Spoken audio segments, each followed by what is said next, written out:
जल्दी करें सवाल बच्चों, जल्दी करें तो so that we can come to the topic.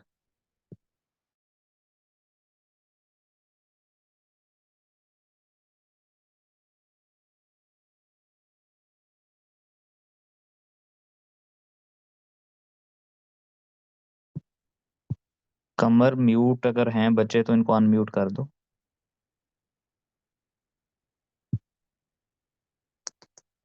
जी अस्सलाम वालेकुम सर। जी वालेकुम अस्सलाम। सर मेरा जो क्वेश्चन है वो ये है कि जैसे कल आपने बताया कि जब हम आउटलाइन लिखते हैं उसमें एक प्राइमरी हेडिंग होगी और एक सेकेंडरी हेडिंग होगी।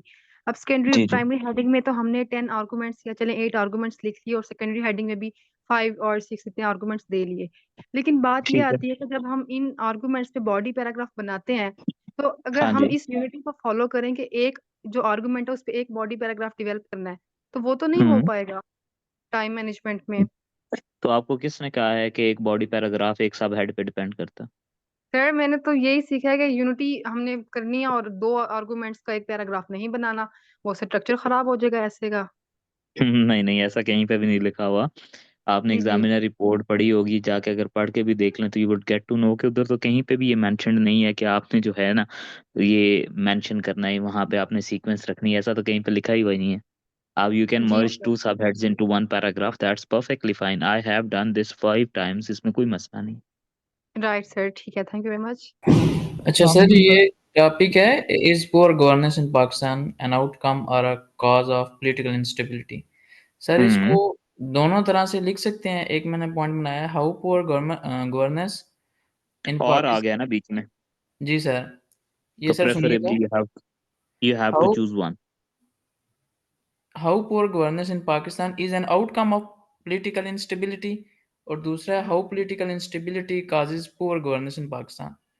नहीं, जब टॉपिक के अंदर अगर और है तो you can not go with both statements ना। मुझे जाना सर एक पे ही है, लेकिन किसी एक पे भी जा सकते हैं।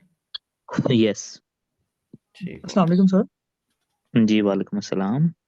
अच्छा सर, मैं कल भी क्वेश्चन पूछ रहा था कि जब हम आउटलाइन बनाते हैं उसमें प्राइमरी सेकेंडरी जो हेडिंग्स है हमारी, अगर उसको हम सेंटेंस में लिखते हैं तो जो उसके अंदर सब हेडिंग है, फॉर एग्जांपल 2.1 2.3 2 वो वाली जो सब हम्म। हेडिंग्स हैं वो फ्रेजेस में लिख सकते हैं या वो भी फिर सेंटेंसेस भी बनाने पड़ेंगे? नहीं, वो फ्रेजेस में लिख सकते हैं। मेजर हेडिंग की सिमेट्री होगी और माइनर हेडिंग की सिमेट्री होगी, ये अलग अलग भी हो एग्जैक्ट, सकती हैं।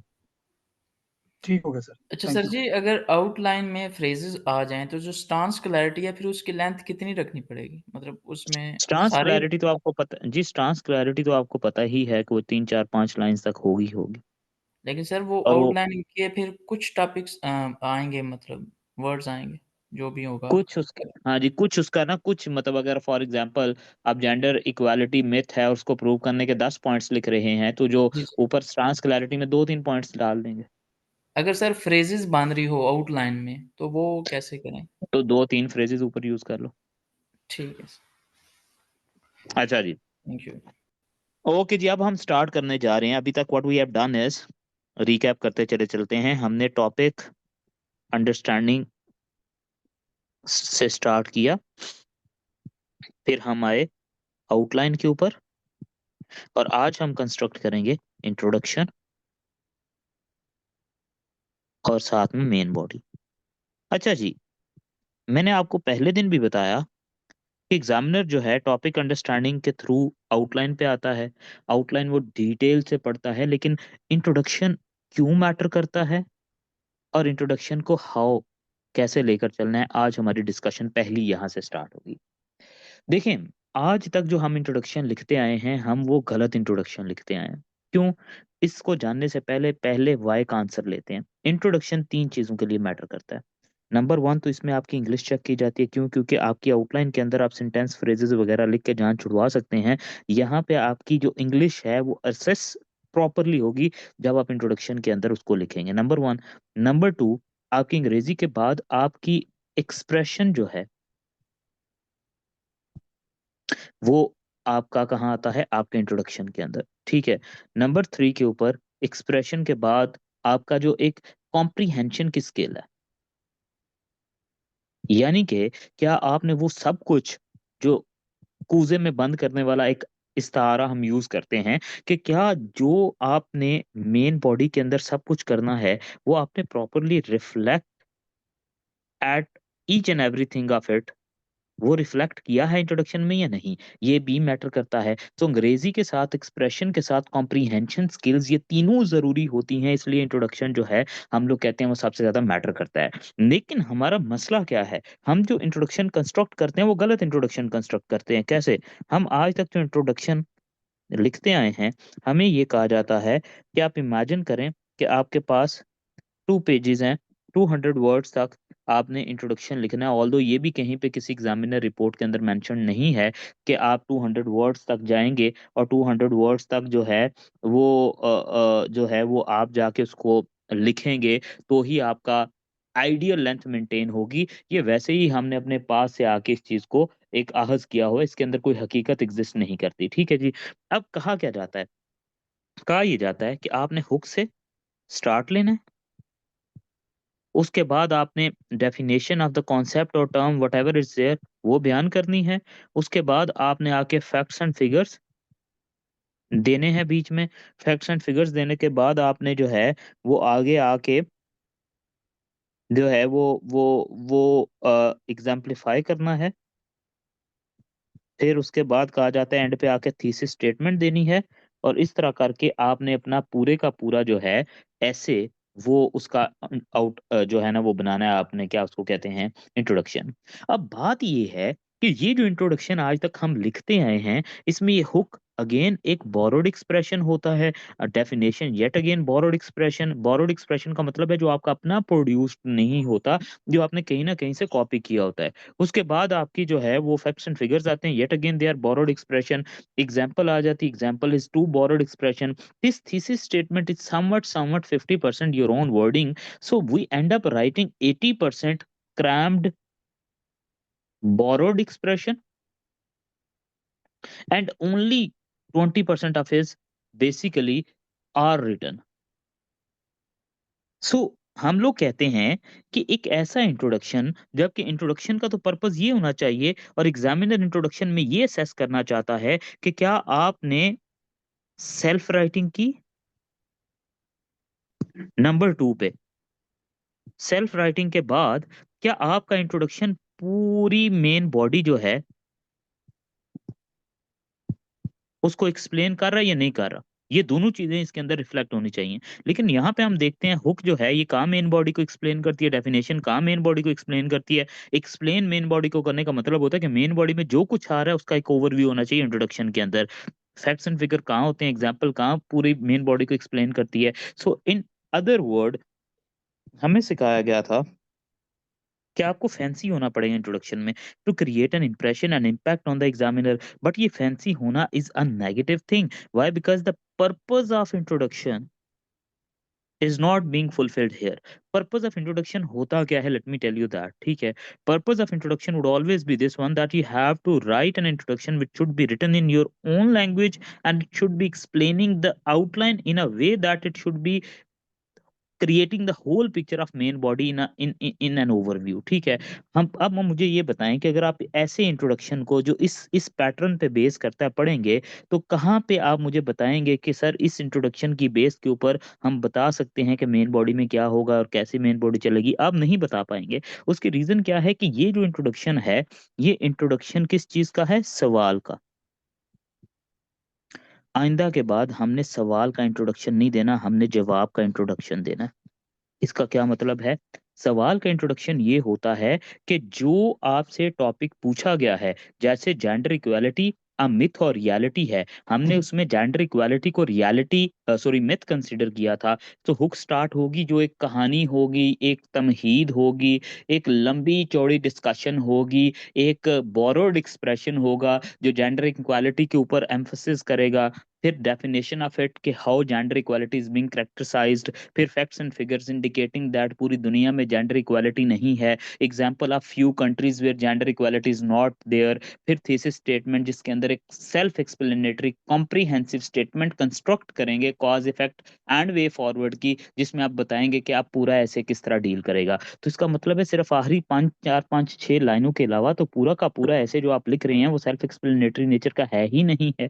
ठीक है, तो इसलिए आपने ये माइंड में रखना है कि आइंदा के बाद ये जो आप इंट्रोडक्शन लिखते हो, फॉर गॉड सेक ये इंट्रोडक्शन सवाल का नहीं लिखना, इंट्रोडक्शन जवाब का लिखना है। और जवाब के इंट्रोडक्शन का मतलब ये होता है कि एक ऐसा इंट्रोडक्शन आपने कंस्ट्रक्ट करना है जिसको मैं जब पढ़ूं तो मुझे ये पता चल जाए कि इसके बाद में आने वाली जो चीज है वो क्या है। ठीक है, ये जो आपके सामने एक डेमो मैंने इंट्रोडक्शन का दिया, इसमें तो पता ही नहीं चल रहा कि पूरी मेन बॉडी में होना क्या है सिवाय दिस थीसिस स्टेटमेंट, और ये रिडंडेंट होती है सबके सब की। हमने ये अज्यूम कर लिया, करना चाहिए भी कि हमारा इंट्रोडक्शन सबसे ज्यादा मैटर करता है, क्योंकि इसमें अंग्रेजी भी चेक होती है, एक्सप्रेशन भी चेक होता है, और आपकी एबिलिटी टू कॉम्प्रीहेंड भी चेक होती है। ठीक है, सो हमने इसलिए ऐसी तमाम चीजें जो कि हमारे इस चीज को कॉम्प्रोमाइज करेंगी, यानी कि जो हमारी, देखो एक चीज तो अंडरस्टूड है, हमारे पास यहाँ पे जो टाइम होगा ना वो टाइम बहुत कम होगा, आप समझ लें कि लिमिटेड टाइम होगा। ये जो लिमिटेड टाइम है, इस लिमिटेड टाइम को आपने प्रॉपरली यूज करना है, और अगर आप इस लिमिटेड टाइम को प्रॉपरली यूज नहीं कर पाएंगे तो इसका नुकसान क्या होगा कि आपने बेसिकली इररेलेवेंट लिख दिया है, जिसकी वजह से कहा जाता है कि आपने एक ऐसा इंट्रोडक्शन कंस्ट्रक्ट किया है which is not according to the need and demand of the topic. इसलिए मैं हमेशा कहता हूं कि मैं आपको बताऊंगा एक ऐसा इंट्रोडक्शन कंस्ट्रक्ट करेंगे। देखो ये जितनी भी चीजें हैं ना, चाहे वो हुक हो, चाहे वो डेफिनेशन हो, चाहे वो फैक्ट एंड फिगर हो, चाहे वो आपका जो है वो एग्जाम्पल हो, या चाहे वो आपकी थीसिस स्टेटमेंट हो, all of these things are basically copy pasted material. When I say all of these things are copy pasted material, तो इसका मतलब क्या हुआ कि ये आपके अपने लिखे हुए नहीं है, ये बेसिकली आपने कहीं से बोरोड किए, कॉपी किए और कॉपी करके यहाँ पे लगा दिए। सो आइंदा के बाद what we need to keep in our mind is कि हमने कभी भी इन चीजों को रैंडमली जस्ट पोस्ट नहीं कर देना, सो दैट के एग्जामिनर इंप्रेस होगा कि हमने बहुत अच्छे तरीके से एक जो है ना आइडिया कंस्ट्रक्ट किया। एग्जामिनर इस चीज से इंप्रेस नहीं होता, और ये चीज सेम जाती है, जैसे हमें ये शुरू से याद है कि सर सैयद अहमद खान के ऊपर आता था कि highlight the services rendered by Sir Syed Ahmad Khan. तो उसमें हम क्या किया करते थे कि सर सैयद अहमद खान की इंट्रोडक्शन ये लिखते थे, रादर देन टेलिंग कि सर सैयद ने सर्विसेज क्या रेंडर की हैं, हम ये लिखने बैठ जाते थे कि sir Syed was born there, he then did this, he then graduated from this institute, he then created this madrasa, he then did this, और एंड पे आके 2 लाइनों में कहते थे he also rendered many socio political services. अब ये जो एंड पे आपने किया है, this should have been your first line कि sir Syed rendered many socio-political services including this directly hit the bullseye, that is called a perfect introduction। अब मैं आपको यहाँ पर सिखाऊंगा, पहले कुछ टेक्निकलिटीज बताऊंगा, फिर बताऊंगा कि ये काम हमने जो यहाँ पे किया है बोरोड एक्सप्रेशन वाला, ना ही हम हुक यूज करेंगे। देखो आपका इंट्रोडक्शन जो होता है ना, बड़ी लिमिटेड स्पेस होती है।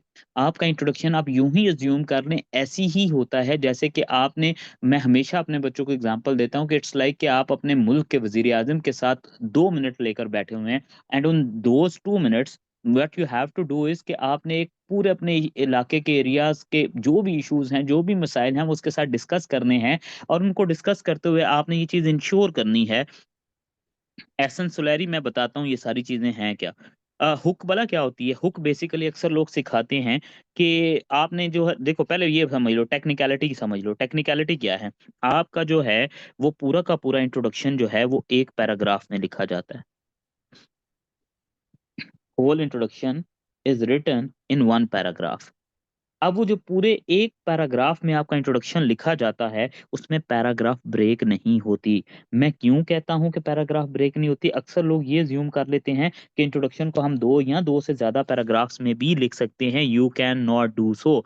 इंट्रोडक्शन हमेशा एक पैराग्राफ में होगा, और अगर एक पैराग्राफ ब्रेक करके आपने इंट्रोडक्शन को 2 पैराग्राफ में करने की कोशिश की तो उसके बाद जो मेन बॉडी शुरू होने जा रही है, चूंकि उसकी कोई मेजर हेडिंग नहीं लिखी आती, ना ही ये लिखा आता है कि यहाँ से मेरी मेन बॉडी शुरू होगी, तो एग्जामिनर एग्जामिनर यही अज्यूम करेगा कि आपने जो दूसरा पैराग्राफ है वहां से मेन बॉडी स्टार्ट कर दी है। तो इसलिए कहीं कभी भी आइंदा के बाद आपने एक पैराग्राफ से ज्यादा में इंट्रोडक्शन को ब्रेक नहीं करना, नंबर 1। नंबर 2, फिर अक्सर लोग क्या करते हैं 200 वर्ड्स के चक्कर में सवा दो ढाई सफ़ों तक ले जाते हैं, यानी कि एक पूरा पेज, एक दूसरा पूरा पेज, तीसरा हाफ पेज। मुझे खुद बताओ, एक जो आपका पैराग्राफ होता है, how come a paragraph can be this big कि वो 2.5 सफ़ों के ऊपर आ जाए? It's impossible. सो इसलिए ना तो कहीं किसी एग्जामिनर रिपोर्ट में ये चीज़ लिखी हुई है कि इतने नंबर ऑफ वर्ड्स का इंट्रोडक्शन होना चाहिए। हमने आइडियली एक चीज़ स्ट्राइक कर ली कि मिनिमम हमारा इंट्रोडक्शन जो है वो 1 पेज का होना चाहिए और मैक्सिमम हमारा इंट्रोडक्शन 1.5 पेज का होना चाहिए। इससे ज़्यादा इंट्रोडक्शन नहीं होना चाहिए टेक्निकली, क्योंकि इतना बड़ा पैराग्राफ हो ही नहीं सकता। सो एक चीज़ होगी। दूसरी बात ये है कि इस इंट्रोडक्शन को जब एग्जामिनर इस नज़रिए के साथ पढ़ने आएगा कि मुझे इसमें रेलेवेंस भी मिलेगी, एक्सप्रेशन भी मिलेगा, कॉम्प्रिहेंशन भी मिलेगी और मुझे इसमें आपकी अंग्रेजी की भी असेसमेंट होगी, तो एग्जामिनर इस चीज़ को बड़ा क्रिटिकल होकर देखेगा कि क्या ये बच्चा जो है ये वो लिख रहा है जो मुझे चाहिए, और क्या ये इसकी अपनी लैंग्वेज है, और क्या इसने अपनी लैंग्वेज में ही पूरे का पूरा इंट्रोडक्शन लिखा या नहीं लिखा। सो इससे पहले कि मैं अब आपको बताऊं कि आपने इंट्रोडक्शन लिखना क्या है, एंड के ऊपर आपने 2 चीज़ें देखनी है जब मैं सिखा दूँगा कि क्या वो फुलफ़िल हो रही हैं। क्या क्या आपने जो इंट्रोडक्शन लिखा है वो आपकी अपनी ज़ुबान में है या नहीं, नंबर 1। नंबर 2, क्या जो आपने इंट्रोडक्शन लिखा है वो पूरी की पूरी मेन बॉडी की जिस्ट को बयान कर रहा है या नहीं कर रहा, ठीक है? अगर ये दोनों क्वालिटीज़ हैं तो this is called the best introduction. और अब हम जो तरीका ऑप्ट करेंगे, आप देखेंगे introduction is basically a hook. मैं इसको इस तरह लेता हूँ कि इंट्रोडक्शन एक लिंक होता है जो आप स्टेप करते हो ना, जब फॉर एग्जांपल आपने कोई दरिया क्रॉस करना होता है, एक साइड से दूसरी साइड पे जाना होता है, तो आप यूँ अज़्यूम करें कि आपका जो आउटलाइन है वो एक साइड है, आपकी मेन बॉडी दूसरी साइड है, इंट्रोडक्शन उसके बीच में एक ब्रिज का काम करता है, लेकिन ये ब्रिज दोनों साइडों से कनेक्ट होना चाहिए ऑल टुगेदर, कोई सेपरेट चीज़ नहीं आ जानी चाहिए। आज तक जो हमने ये इंट्रोडक्शन पढ़ा था उसके अंदर मसाइल क्या थे? नंबर 1, कि उसके अंदर ये हुक आती थी। हुक भला क्या होती है? आपको कहा जाता है कि जो भी थीम आपके पास है, आपने एक रटी-रटाई कहानी उसके शुरू में लगा देनी है। कुछ कहते हैं कि आपने अगर किसी किताब में पढ़ा है और कोई अच्छा एक्सप्रेशन आपको याद है, आपने वो एक्सप्रेशन यूज़ कर लेना है। कुछ कहते हैं कि आप किसी क्वेश्चन को रेज़ करके उससे स्टार्ट कर लें। जैसे फॉर एग्ज़ाम्पल जेंडर इक्वालिटी पे वो कहेंगे, तो यहाँ जो है वो यूँ कह सकते हैं कि हुक इसका ये भी बन सकता है कि जो है, जैसे आजकल क्लाइमेट चेंज के ऊपर है, तो आप ये कह सकते हैं कि wildfires in Los Angeles is true manifestation of the catastrophes wreaked by humans on climate, and climate is paying back in the form of catastrophes such as Los Angeles wildfires and Tibet जो है, तिब्बत के अंदर जो वो क्या उसको है, earthquake आया है। All these are true representation of what have been done to humans and what humans are doing in return, ठीक है? ये इस तरह करके ना एक तमहीद बांधी जाती है अननेसेसरीली। जैसे फॉर एग्जांपल जेंडर इक्वालिटी है, सो वो हो सकता है कि आपको ये सिखा दें कि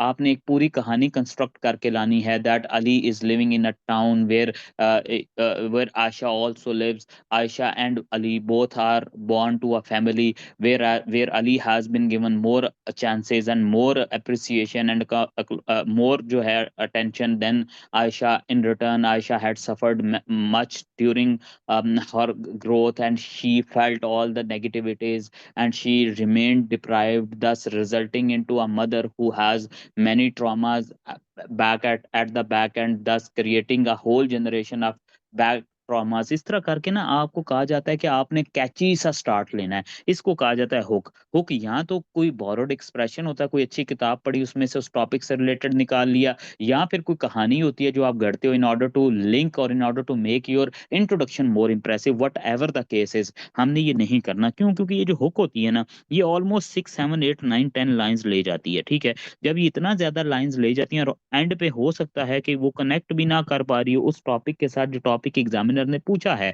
और मोस्ट ऑफ द टाइम्स में ये एक इमोशनल बर्डन होता है। मैं हमेशा से कहता आया हूँ कि जब आपने इंट्रोडक्शन लिखना है तो आपने एक चीज ज़हन में रखनी है कि एग्जामिनर बेस्ट इंट्रोडक्शन उस इंट्रोडक्शन को कंसीडर करता है जो आप एग्जामिनेशन हॉल के अंदर बैठकर लिखते हैं। इसका मतलब ये हुआ कि एग्जामिनर के लिए सबसे ज्यादा जो चीज इंपैक्टफुल होती है वो ये होती है, मैं हमेशा बच्चों को कहता हूँ, द बेस्ट ऐसे would always be the one that you would write in the examination hall. इसका मतलब क्या है कि तुम वहां पर बैठ के जनरेट करोगे based on the knowledge that you have and the practice that you have done not only on the base of the things that you have crammed. हमारा मसला क्या है, हमने 8-10 हुक्स हर एक थीम के अकॉर्डिंगली याद की होती हैं, हमने फिर फैक्ट्स एंड फिगर्स, हमने कोटेशन रटी होती हैं, ठीक है, यहाँ पे हम कोटेशन भी डाल देते हैं अक्सर ना, कोटेशन रटी होती हैं। जब हम एग्जामिनेशन हॉल में बैठते हैं, हम आए दाएं बाएं देखे बगैर देखते हैं, अच्छा ये इकोनॉमी पे टॉपिक है, इसमें तो मुझे 4 कोटेशन आती हैं, इसमें तो मुझे 2 हुक्स आती हैं। वो हुक को जानते हुए ना जानते हुए लगती है या नहीं लगती,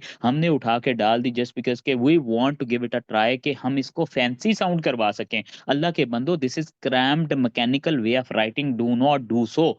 आपने कभी भी किसी सूरत में भी और किसी भी एग्जामिनर रिपोर्ट में इस चीज की रिफ्लेक्शन एग्जिस्ट ही नहीं करती कि आपने ये यूज करना है, तो हुक इसलिए हमें नहीं यूज करनी। उसके बाद कोटेशन अक्सर लोग यूज करते हैं इंट्रोडक्शन में। मैं हमेशा कहता हूं कि आप का हर एक चीज ना डिफर करती है। आपके जो रूल्स इंट्रोडक्शन के हैं वो डिफर करेंगे आउटलाइन से, जो आउटलाइन के हैं वो डिफर करेंगे मेन बॉडी से, जो मेन बॉडी के हैं वो डिफर करेंगे कंक्लूजन से। लेकिन इवेंचुअली जब हम एंड पे पहुंचते हैं तो ईच एंड एवरीथिंग कनेक्ट्स, तो आपने वेट करना है उस कनेक्शन का। इसलिए जो रूल्स इस इंट्रोडक्शन के मैं सिखा रहा हूँ मेन बॉडी से डिफर करेंगे, मेन बॉडी में कुछ और एग्जिस्ट करेगा। सो नंबर 1 इज दिस कि हुक नहीं यूज करनी, नंबर 2 कोटेशन नहीं यूज करनी। कोटेशन समटाइम क्या होता है कि ट्रू रिफ्लेक्शन होती है of our understanding of the topic, ठीक है। इट्स मोर लाइक दिस कि आपने कोई परफेक्ट पिक्चर निकाल के रखी हुई है, अब आप चाह रहे हैं कि आप उसकी कोई कैप्शन जनरेट करें, और उस कैप्शन को जनरेट करने के लिए फिर आप एग्जैक्टली कोई ऐसे वर्ड्स निकालते हैं जो उसको सूट करें। अगर नहीं कर रहे हो तो आपको पता है आप बड़े बैड कमेंट्स नीचे रिसीव करते हैं कि कैप्शन किस तरह लिखी है, पिक्चर क्या है। तो इसीलिए हम कोटेशन को भी यहाँ पे यही एज्यूम करते हैं। जब मैंने आपको ये बता दिया ना कि इंट्रोडक्शन एक लिमिटेड स्पेस है, सो लिमिटेड स्पेस के अंदर आपके पास इतना राइट नहीं है कि आप डेविएट करो, क्योंकि अगर आप डेविएट करोगे, हुक से स्टार्ट करोगे, 8-10 लाइनें उसको दे दोगे, 4-5 लाइनें अपनी कोटेशन को दे दोगे, तो आपने जो 1 पेज या 1.5 पेज का इंट्रोडक्शन लिखना है उसमें ऑलमोस्ट 50% आप वैसे ही कंज्यूम कर रहे हो, जिसमें कोई रिफ्लेक्शन नजर नहीं आएगी कि मेन बॉडी के अंदर जाके क्या होने वाला है, ठीक है। ये इतनी लिमिटेड स्पेस होती है, मैं हमेशा से कहता हूं कि it's more like a handshake with prime minister of your country and you have to explain the issues of your area in 2 minutes. और आप उसको बजाय ये कि बताएं कि मेरे एरिया में इलिटरेसी का मसला है, मेरे एरिया में वाटर क्राइसिस है, शॉर्टेज इलेक्ट्रिसिटी है, आप उसके पास जाके उसको बताओ कि let me tell you first, when was the first time when shortage of electricity came into this world? It was back in 900 BC when people had suddenly felt a shortage, and then it's resulted into the mega shortfall in civilizational growth.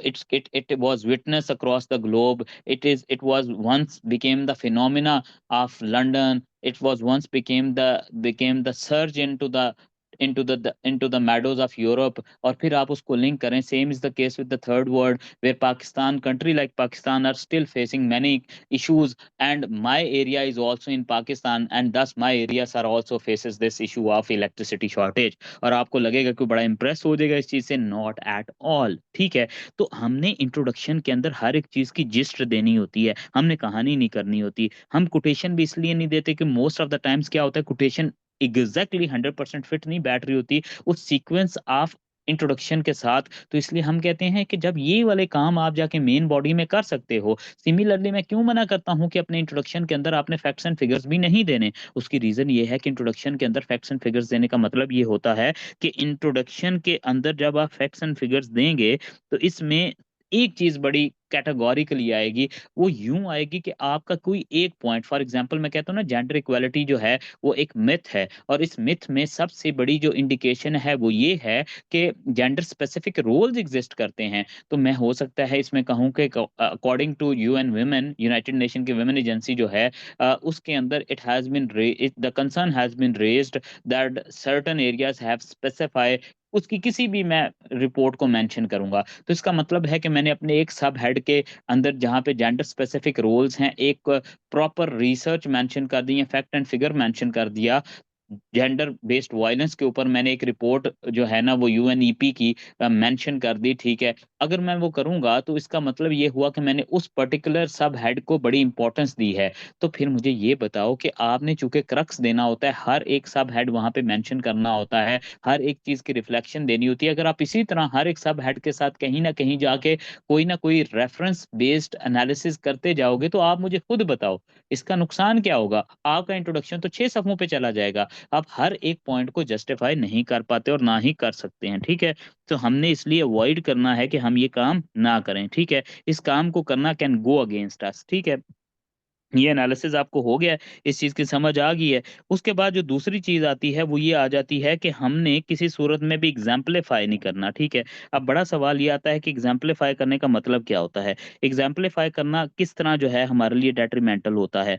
आप ये देखें कि आप कभी जब भी किसी चीज़ को एग्जाम्पलीफाई करते हो आप अपनी स्पेस को लिमिट कर देते हो। मैंने जैसे आपको पहले भी बताया था ना कि आप अपनी स्पेस को लिमिट नहीं कर सकते। स्पेस को लिमिट ना करने का मतलब क्या होता है कि आप अगर अपनी पूरी की पूरी डिबेट जो है उसको लिमिट करते हो किसी एक पर्टिकुलर इंस्टेंस के ऊपर। फॉर एग्जांपल मैं अगर आजकल के दौर में ही देखूं और जेंडर इक्वालिटी को जो है एक मिथ है, मैं इसकी एग्जांपल ही यहाँ से स्टार्ट करूं that the areas of Pakistan are witnessing जो है ना वो मुख्तारा माई केस जैसे हमारे पास एग्जिस्ट करता है, ठीक है। अब मुख्तारा माई केस जो है उसके अंदर आपको पता है कि क्लियर इंडिकेशन एग्जिस्ट करती थी, जहां पर क्या हुआ कि एक मैसिव जो है ना वो हमारे पास इशू जनरेट हुआ। इशू क्या जनरेट हुआ कि वो एक सिंबल बन गया था जेंडर इनइक्वालिटी का या जेंडर बेस्ड वायलेंस का। मैं उससे स्टार्ट करूंगा अपने पूरे के पूरी इंट्रोडक्शन को, तो आप खुद मुझे बताएं कि मेरा इंप्रेशन क्या जनरेट होगा। ऐसा ही फील होगा कि मैंने सिर्फ और सिर्फ पाकिस्तान सेंट्रिक बात करने की ही कोशिश की है। तो इसलिए मैं हमेशा से रिकमेंड करता आया हूं कि कभी भी एग्जाम्पल अपने इंट्रोडक्शन के अंदर किसी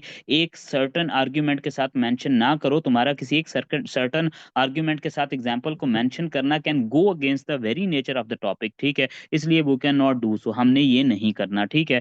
तो हमने कंक्लूड फिर क्या किया कि हम लोग ना हुक बीच में यूज करेंगे, ना ही हम लोग बीच में जो है किसी किस्म की कोई डेफिनेशन देंगे, ना ही हम कोई फैक्ट एंड फिगर देंगे बीच में, ठीक है। इसी तरह ना ही हम कोई एग्जाम्पल देंगे, ना ही हम लोग कोई थीसिस स्टेटमेंट देंगे। थीसिस स्टेटमेंट को अगर तो आप ये ज्यूम करते हो कि थीसिस स्टेटमेंट जो है वो बेसिकली बेस्ट एक आर्ग्यूमेंट होता है जो आप प्रेजेंट करते हो अपने ऐसे के अंदर, तो मैं आपको ऐसे पूरा का पूरा इंट्रो कंस्ट्रक्ट करके देता हूं जो हर एक लॉजिकल और बेस्ट आर्ग्यूमेंटेटिव एग्जांपल के साथ जो है वहां पे मौजूद होगा, ठीक है। सो हमने ये सारी की सारी कबाहतें जो है ना हुक से लेके डेफिनेशन से लेके फैक्ट्स एंड फिगर से लेके कोटेशन से लेके एग्जांपल से लेके थीसिस स्टेटमेंट तक, इन सारों को इरेडिकेट कर देना, सबको वाइप आउट कर दो। This would not be the part of our introduction in our essay, ठीक है। Let me tell you what exactly is an introduction, और आप 15 मिनट के अंदर अपना इंट्रोडक्शन बना लोगे। और वो इंट्रोडक्शन होगा जो कि पूरे ऐसे को एक्सप्लेन करेगा, इससे पहले आने वाली आउटलाइन को रिप्रेजेंट करेगा और आपके अपने वर्ड्स के अंदर होगा। चलो आओ वो करते हैं। अब कल मैंने आपके सामने एक आउटलाइन बनाई थी। आउटलाइन क्या थी? जेंडर इक्वालिटी, अ मिथ और रियलिटी।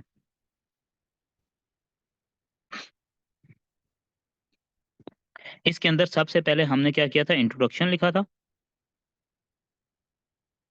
फिर मैंने नंबर 2 के ऊपर लिखा था manifestation of gender equality being a myth. Number 3 के ऊपर लिखा था मैंने कि factors contributing into gender equality being a myth.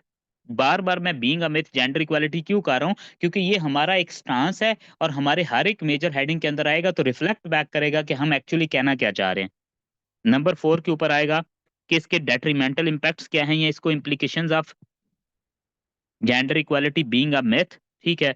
और उसके बाद फिर नंबर 5 के ऊपर हमने आके बताया था measures to promote gender equality in the world. और नंबर 6 के ऊपर कंक्लूजन लिख दिया था। मैंने आपको बताया था, रीफ्रेज भी हो जाएगा, रिवाइज भी आपका हो जाएगा। ये जो रेड में मैं लिखने जा रहा हूँ ये इन फॉर्मेलिटीज हैं जस्ट आपकी अंडरस्टैंडिंग के लिए। इंट्रोडक्शन में अंदर हमने क्या दिया था? स्टांस क्लैरिटी, याद होगा आपको। मैंने कहा था राइट आफ्टर स्टांस क्लैरिटी देने के बाद आपने क्या करना है? स्टांस को प्रूव करना है। और स्टांस को प्रूव हमने कहाँ पे किया था? जहां पे हमने वही स्टांस जो लिया था उसकी मैनिफेस्टेशन दे दी थी, ठीक है।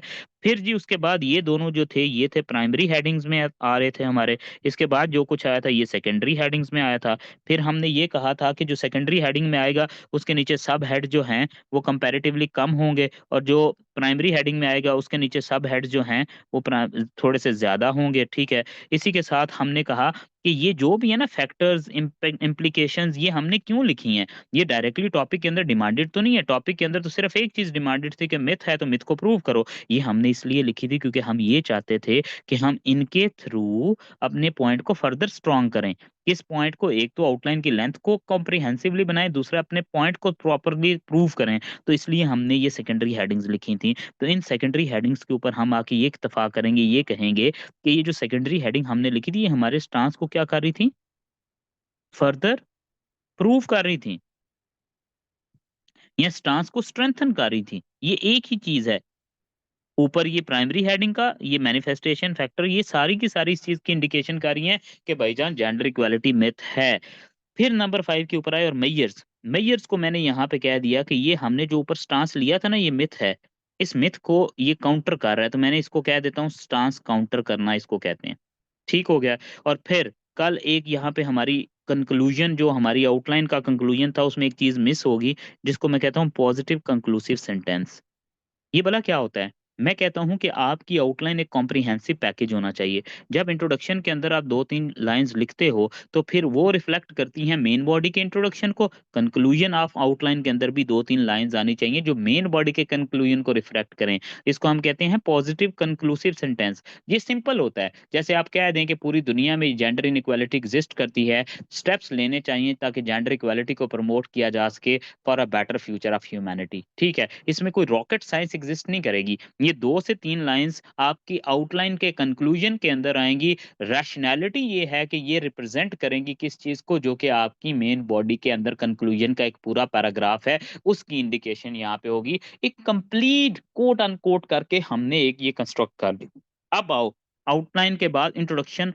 असल इंट्रोडक्शन, जो जेन्युइन इंट्रोडक्शन है, वो क्या होगा? अब देखिएगा, ये पूरी की पूरी आउटलाइन उसमें आपको नजर आएगी। वो स्टार्ट होगा एक, मैं इसको वैसे डाइल्यूटिंग सेंटेंस कह रहा हूँ, आप इसको कुछ भी कह लें, डज नॉट मैटर। ठीक है, ये आप समझ लें कि हमने, चूंकि कहा जाता है ना right from the beginning of introduction, direct start नहीं करना। लोग कहानियां बनाते थे, क्रैम करके आते थे, हम ऑन द स्पॉट 2 से 3 लाइंस लिखेंगे, जिसको मैं हमेशा कहता हूँ कि ये डाइल्यूटिंग सेंटेंस कह लो, आप स्टार्टिंग सेंटेंस कह लो, आप इसको ओपनिंग सेंटेंस कह लो, ऑफ इंट्रोडक्शन कुछ भी कह लो, इट्स टोटली फाइन। ये हमारी आउटलाइन बनी थी जी, ये हमारा इंट्रो लिखना, और देखना कैसे ओवरलैप करेगा।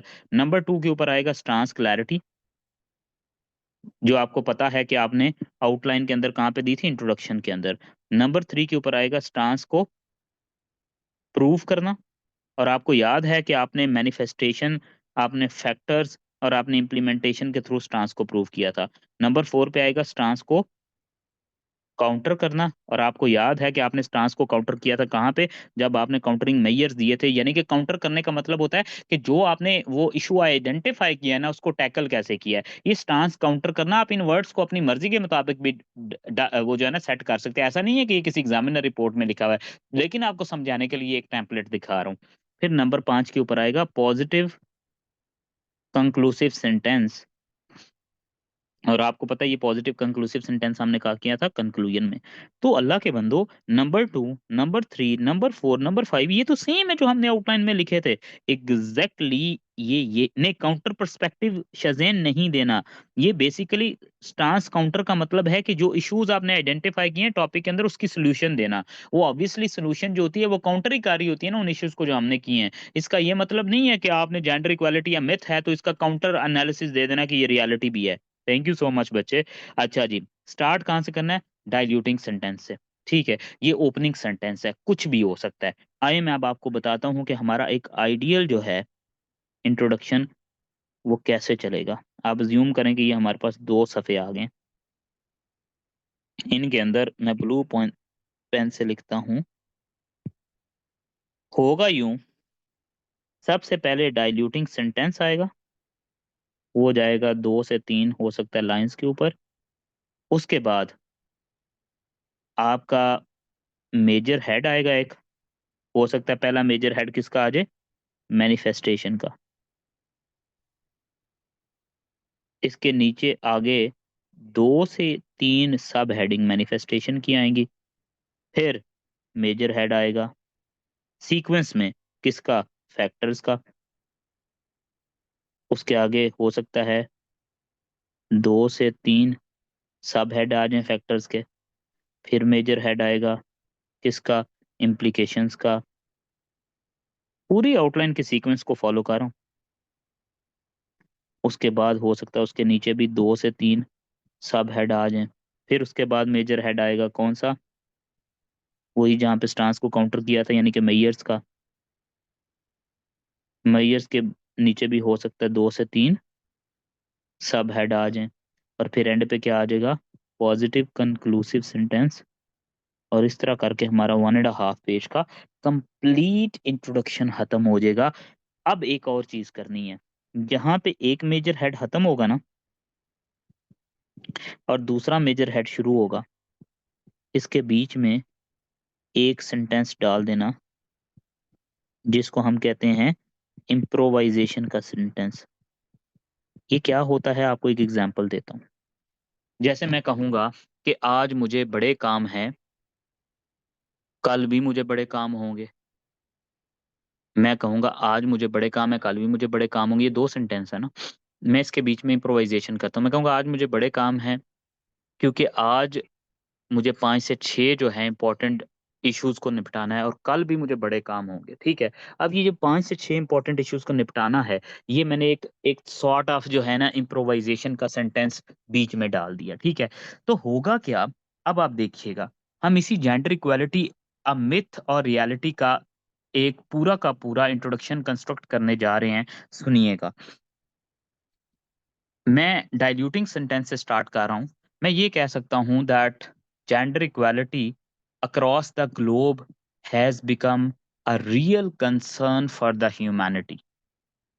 मेजर हेडिंग पहली आएगी, manifestation of it such as gender based violence, comma, gender specific roles and pay gap difference is indicating that gender equality has become a myth। एक मेजर हेड साथ में 2-3 माइनर हेड लगाए, फिर major head दूसरा लगाने लगा। This myth has been contributed by many factors such as patriarchal mindset in the society, comma, taboos and inherited claim of weak female frailty।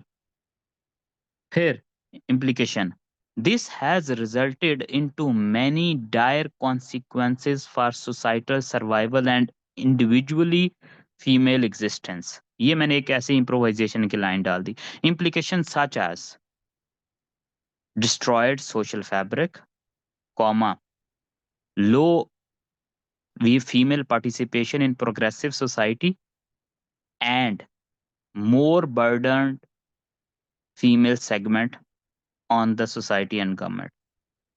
फिर उसके बाद अगला मेजर हेड पे आऊंगा, it is never too late to take measures such as spreading awareness, comma, inculcating the basic sense of responsibility and enforcing laws। फिर and पे आएंगे positive conclusive sentence, by doing so not only we नहीं, first person नहीं है, by doing so not only the gender equality rights would be ensured but a progressive and equal and just society would be created। अब आप देखें, ये जो मैंने introduction बनाया है, इसके अंदर कोई कहीं पे कुछ बोरोड नहीं है। नंबर 2, कहीं पे कुछ कॉपी पेस्टेड नहीं है। नंबर 3, पूरी आउटलाइन को रिफ्लेक्ट करवा रहा है और पूरे ऐसे को ओपन अप कर रहा है। मैं दोबारा से बताऊंगा कि अब आप देखें, डाइल्यूटिंग सेंटेंस से स्टार्ट होगा, यहां पर जो हमने यहाँ पे दिया था, एक जेनेरिक आपकी अपनी मर्जी का सेंटेंस उर्दू में बताता जाता हूँ। जैसे मैं कहूंगा पूरी दुनिया में ये मसला एग्जिस्ट करता है कि फीमेल और मेल जो है दोनों इक्वल नहीं है, जिसका बड़ा डायर कॉन्सिक्वेंसेस फेस करने को मिल रही हैं। फिर मैं उसके बाद पहला मेजर हेड जो मैंने यहाँ पे दिया था, जिसके थ्रू मैंने बताया था स्टांस प्रूव करना, और मैंने यहाँ पे भी कहा कि स्टांस को प्रूव करना है। मैं कहूंगा कि 2 से 3 फैक्टर, जैसे कि वो औरतों के साथ ज्यादती हो रही है, जैसे कि इक्वल राइट्स नहीं मिल रहे, रिप्रेजेंटेशन नहीं मिल रही, ये बता रही हैं कि ये जो जेंडर इक्वालिटी है ये मिथ बन गई हुई है। ठीक है, अब इसके बीच में एक इम्प्रोवाइजेशन की सेंटेंस डाल दूंगा और फिर कहूंगा कि इस मिथ के होने की वजह से जो है सोसाइटी को बड़े इश्यूज फेस करने को मिल रहे हैं, बट ये मिथ किस वजह से हो रहे हैं, फिर मैं कहूंगा वो फैक्टर अब मैं बता देता हूं। जैसे कि लोगों का माइंडसेट स्पेसिफिक हो गया, लॉज नहीं बन पा रहे, अवेयरनेस नहीं है, अब इसकी वजह से जो है ये ज्यादा से ज्यादा जो है ये जेंडर इक्वालिटी जो है इसका इशू जनरेट हो रहा है। फिर मैं आगे आऊंगा और आके बताऊंगा कि इसकी वजह से अब हमें नुकसानात क्या उठाने पड़े हैं। बट नुकसानात पे जाने से पहले मैं एक इम्प्रोवाइजेशन की लाइन डाल दूंगा। मैं कहूंगा कि ये नुकसानात जो हमें इसकी वजह से उठाने पड़ रहे हैं, इसकी वजह से पूरी सोसाइटी जो है वो कंसर्न्ड हो गई है कि कैसे हम इससे निकल पाएंगे और एक बेहतरीन ऑप्शन की तरफ जा पाएंगे। नुकसानात इसकी वजह से जो हमें उठाने पड़े हैं वो क्या हैं? हमारे पास इक्वल जो है कंट्रीब्यूशन नहीं हो पा रही है 50% सोसाइटी के सेगमेंट की, जिसकी वजह से प्रोडक्टिव फोर्स जनरेट नहीं हो रही, बर्डनाइज सोसाइटी हो गई है। फिर इसी तरह मैं आऊंगा, फिर मैं आके कहूंगा कि अब हमें इसके खिलाफ कोई एक्शन लेना चाहिए, यानी कि सोल्यूशन देना चाहिए। बट मैं एक बीच में फिर इम्प्रोवाइजेशन की लाइन डाल देता हूँ। ये इम्प्रोवाइजेशन की लाइन कहें या बीच में कनेक्टिंग लाइन कहें, जो मर्जी कहें, आपकी मर्जी है। मैं ये कहूंगा कि भाई कि कभी भी देर नहीं होती, हमेशा बेहतरीन होता है कि जितनी मर्जी लेट आए लेकिन आए सही, और इस चीज को सॉल्व करें। सॉल्व कैसे करें? इसके लिए आपको चाहिए ये कि आप लोगों को अवेयर करें, लॉज बनाएं, ठीक है। अब फिर मैं एंड पे कहूंगा ये सब करने से क्या होगा, पॉजिटिव कंक्लूसिव सेंटेंस के, ना सिर्फ आप अपनी सोसाइटी को प्रोटेक्ट करेंगे बल्कि 50% ऑफ सोसाइटी को इंक्लूसिव ले आएंगे अपने सोसाइटी के अंदर, जिसकी वजह से ग्रोथ हो जाएगी। अब आप देखें कि ये डाइल्यूटिंग सेंटेंस के अलावा बाकी सारी की सारी आपकी आउटलाइन की जो है वो एक प्रॉपर रिफ्लेक्शन है, और मेन बॉडी की क्या है, एक प्रॉपर आउटकम है जो आपको यहाँ पे नजर आ रही है। अक्सर लोग कहते हैं सर ये मोनोटोनस नहीं हो जाएगा। आपने मुझे कोहेरेंस की बात की, आपको पता है examiner is concerned about coherence. Coherence क्या होती है कि जो आपकी आउटलाइन है वो कोहेरेंट हो आपकी मेन बॉडी के साथ, और उसकी रिफ्लेक्शन आपकी कहाँ पे नजर आए, आपके इंट्रोडक्शन के अंदर। हम आज तक एक गलत काम समझते आए, वो गलत काम हम क्या समझते आए, हम यूं समझते थे कि भाई कोहेरेंस का मतलब ये होता है कि आपके पैराग्राफ कोहेरेंट हो। वो तो होंगे ही होंगे, उससे बड़ी कोहेरेंस ये है कि आपकी आउटलाइन जो है वो आपके इंट्रो के साथ कोहेरेंट हो, और इंट्रो जनरेट करे कोहेरेंस आपकी पूरी की पूरी मेन बॉडी के साथ। इससे पहले जो हम इंट्रो सीखते आए हैं, उस इंट्रो का सबसे बड़ा अलमिया ये था कि उसमें कोटेशन होती थी, एग्जाम्पल होती थी, फैक्ट एंड फिगर होते थे। इस तरह करके कंप्लीट किस्म की एक पूरी आउटलाइन की रिफ्लेक्शन नजर ही नहीं आती थी। So this is the introduction that you would be writing in your outline, in your ऐसे, जो ना सिर्फ पीछे से आउटलाइन को रिप्रेजेंट करेगा, आगे पूरे ऐसे को ओपन अप करेगा, जो ना सिर्फ आपकी अपनी जुबान में होगा बल्कि कंप्लीट पैकेज होगा, डाउन द लेन सारी की सारी चीजों को हाईलाइट कर रहा होगा। अब यहां से आगे आओ, ठीक है। होल्ड योर हॉर्सेस, जो भी सवालात हैं मुझे पता है आपके पास हैं, मैं उनको एंड पे लूंगा। अब आ जाओ मेन बॉडी के ऊपर, इसको सेव कर लो ये पेज का, बल्कि आपको रिकॉर्डिंग भी आज की मिल जाएगी। आप बेशक अगर इस पेज को आपने कॉपी करना है पेज ले लो, मैं ताकि फिर वाइप आउट करके मैं आगे चलता हूँ और मेन बॉडी पे आता हूँ, ठीक है।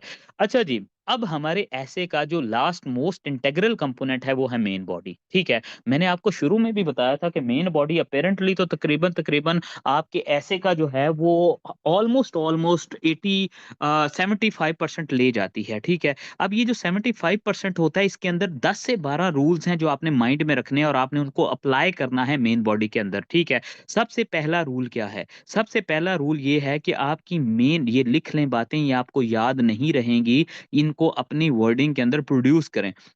10 से 12 रूल्स हैं जिसके थ्रू मेन बॉडी समझ जाएंगे आप, पूरी की पूरी मेन बॉडी, ठीक है। और उसके बाद फिर मैं आपको एक आइडियल पैराग्राफ बताऊंगा कि वो आइडियल पैराग्राफ क्या होता है और उसको कैसे लिखना है। नंबर 1 रूल ये है कि आपकी पूरी की पूरी मेन बॉडी जो है वो पैराग्राफिंग की फॉर्म में लिखी जाएगी, यानी कि उसके अंदर ना तो कोई मेन बुलेट आएंगे, ना कोई सब बुलेट्स आएंगे, ना कोई मेजर हेडिंग आएगी, ना कोई सब हेडिंग आएगी। आपका पूरा का पूरा इंट्रोडक्शन जो है, पूरी की पूरी मेन बॉडी, सॉरी, वो पैराग्राफिंग की फॉर्म में लिखी जाएगी। नंबर 2 के ऊपर, आपकी मेन बॉडी के अंदर किसी किस्म की कोई फ्लो चार्ट, कोई डायग्राफिकल रिप्रेजेंटेशन, कोई बीच में पिक्टोरियल रेफरेंस या ग्राफिकल रिप्रेजेंटेशन नहीं होगी। आपकी पूरी की पूरी मेन बॉडी में इस तरह की कोई, जो करंट अफेयर में आप काम करते हैं यहाँ पे you not going to do so. Number 3 के ऊपर, आपकी पूरी की लैंग्वेज होगी वो अंग्रेजी होगी। You need to avoid writing और giving reference in any of the other languages that you know, ठीक है। आपने उसको किसी सूरत में भी यहाँ पे आउटपुट या प्रोड्यूस नहीं करना। नंबर 4 के ऊपर, आप एक चीज से खुद को 100% दूर रखें। वो चीज क्या है? वो चीज ये है कि मेन बॉडी के अंदर आप लोग डालते हो transition, transitional paragraph and transitional sentence. ये ट्रांजिशनल पैराग्राफ और ट्रांजिशनल सेंटेंस क्या है? मैं कल एक ऐसे चेक कर रहा था जो पीएमएस की मैंने मॉक सीरीज ली, उसके अंदर लिखा हुआ था जैसे ही उसने अपना इंट्रोडक्शन खत्म किया, तो आपको पता है कि इंट्रोडक्शन का पैराग्राफ जैसे ही आप खत्म करते हैं, राइट आफ्टर दैट आपकी मेन बॉडी शुरू हो जाती है। इसीलिए तो मैंने आपको बताया था कि जैसे ही मेन बॉडी शुरू होगी आपने इस चीज को इंश्योर करना है कि कोई हेडिंग भी नहीं आएगी, कोई किसी किस्म की ये भी नहीं आएगा कि यहाँ से मेन ऐसे शुरू हो रहा है। तो अक्सर लोग ये समझते हैं कि शायद एग्जामिनर को समझ ही नहीं आए कि हमारे ऐसे के अंदर होने क्या जा रहा है, तो चलो हम उसको एक ओवरव्यू देते हैं एक पैराग्राफ के अंदर। उसमें वो क्या करते हैं, वो कहते हैं कि जी ये हमारा जो ऐसे है, दिस ऐसे would mainly be discussing about three things. Firstly it will be telling about the gender equality being myth. Secondly it would be telling or telling the outcomes of gender equality being a myth. And then lastly it will be shedding light on the very solutions to counter the gender equality being a myth and making it a reality. ठीक है, अब मेरी बात सुने, ये काम करना जो है ये बेसिकली एग्जामिनर को फैसिलिटेट करना नहीं है, आप अपने आप को एक्सपोज कर रहे हो। और एक्सपोज करने से भी बड़ी बात ये है कि this is basically what we call as informal expression, informalities that you bring into your essay. Examiner ने कब आपको कहा है कि आप ऐसे करें? आपने ये ट्रांजिशनल पैराग्राफ नहीं लिखना, मेरी बात जहन में रखो। मैं अपने बच्चों को जब भी पढ़ाता हूँ तो उनको एक चीज सिखाता हूँ कि मंत्रा अपना अपना जो टैग लाइन रखनी है ना, जो अपना नारा रखना है अपने ऐसे को लिखते हुए, ये रखना है make him read the whole essay, make him read the whole essay, make him read the whole essay. You have to, you are bound to make him read the whole essay. ठीक है, if you are not going to do so तो वो अपनी बहुत जल्दी जो है वो अपना एक इंप्रेशन जनरेट कर लेगा। और जब आप उसको इस तरह बताएंगे राइट आफ्टर योर इंट्रोडक्शन कि जी पहले मैं ये बताऊंगा फिर मैं ये बताऊंगा, ओ भाई let him read, you have paid the fee for FPSC papers और PPSC papers, you have to make him read the whole essay. Do not give him candies from the start, right? So ये जो transitional paragraph होता है it is highly highly highly highly informal that we are not going to use. Similarly आप क्या करते हो, जब एक मेजर हेडिंग यानी कि इंडिकेटर से शिफ्ट हो रहे हो इम्पैक्ट्स के ऊपर, तो क्या करते हो कि आप इंडिकेटर से इम्पैक्ट्स पे शिफ्ट होते हुए एक ट्रांजिशनल सेंटेंस लिख देते हो कि the above mentioned paragraphs talked about the gender equality being a myth, following would be talking about or following would be explaining the factors which are contributing into the gender equality being a myth, right? You are not supposed to do this. If you're going to do this तो आप basically again committing a mistake of writing an informal expression which is going to be something वो जो कि आपको बहुत ज्यादा bother और disturb करेगी, not going to do so at all. So number 5 के ऊपर ना तो ट्रांजिशनल पैराग्राफ आएगा मेन बॉडी में, ना ही ट्रांजिशनल सेंटेंस आएगा। नंबर 6 के ऊपर इसी तरह की एक और इनफॉर्मेलिटी आप लेकर आते हो when you right unnecessary connectors at the beginning of your ऐसे।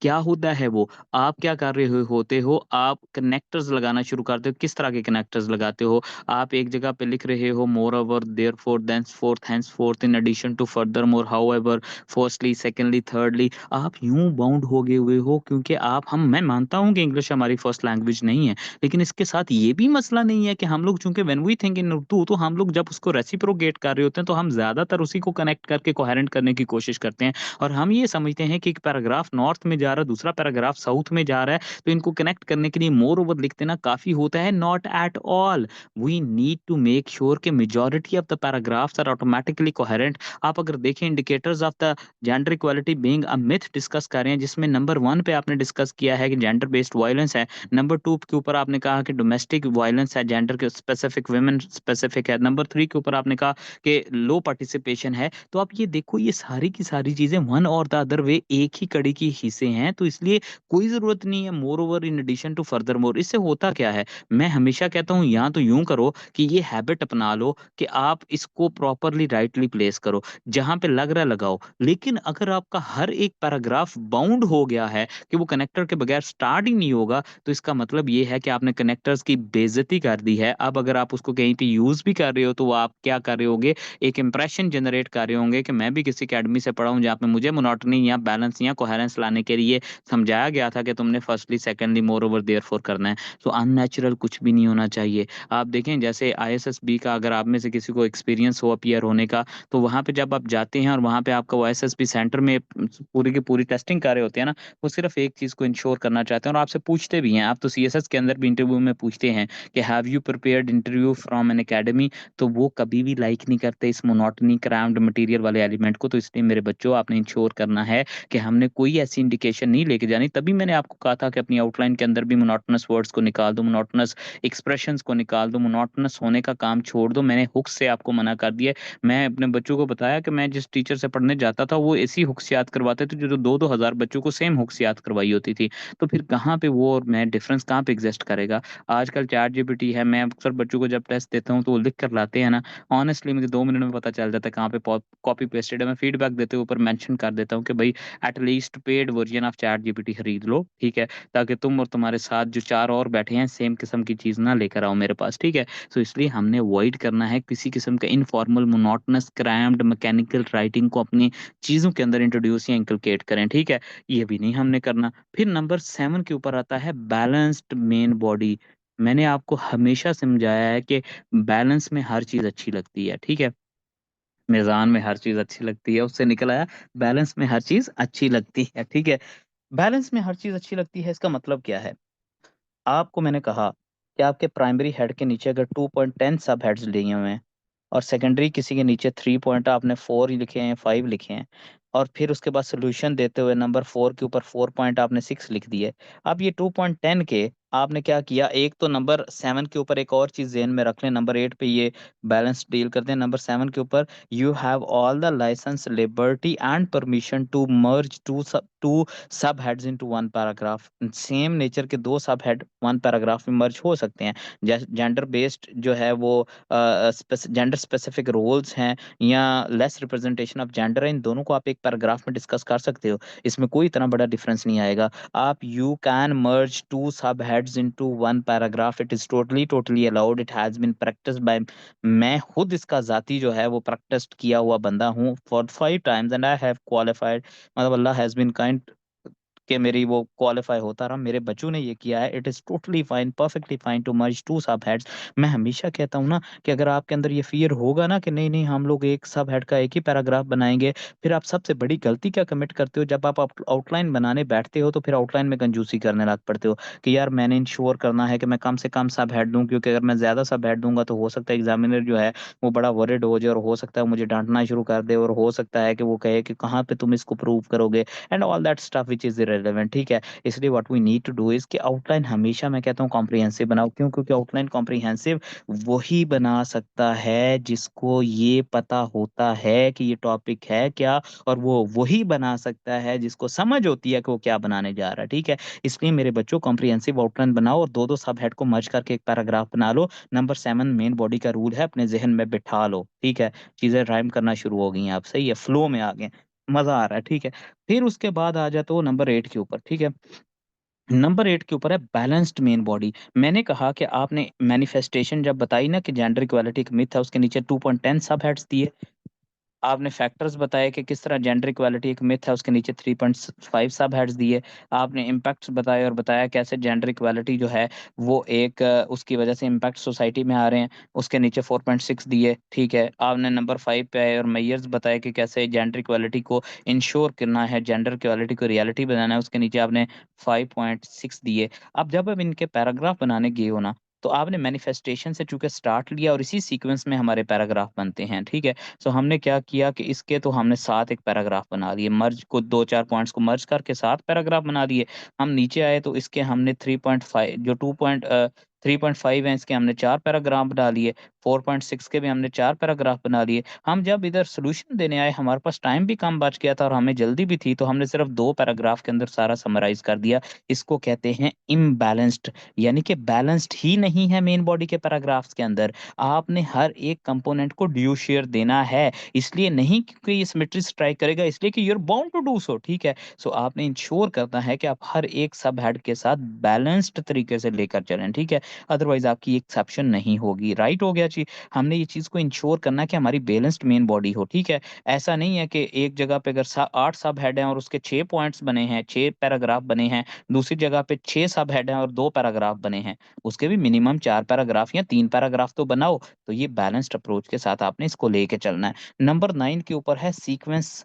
सीक्वेंस क्या होनी चाहिए मेन बॉडी की? देखो जिस सीक्वेंस में आपने मेजर हेडिंग दी है ना, पहले मैनिफेस्टेशन दी है, फिर फैक्टर्स दिए हैं, फिर इम्प्लीकेशंस दी हैं, फिर वे फॉरवर्ड दिया है यानी कि मेजर्स दिए हैं, आपने यही सीक्वेंस माइंड में रखनी है और इसी सीक्वेंस के ऊपर आपकी पूरी की पूरी मेन बॉडी कंस्ट्रक्ट होगी।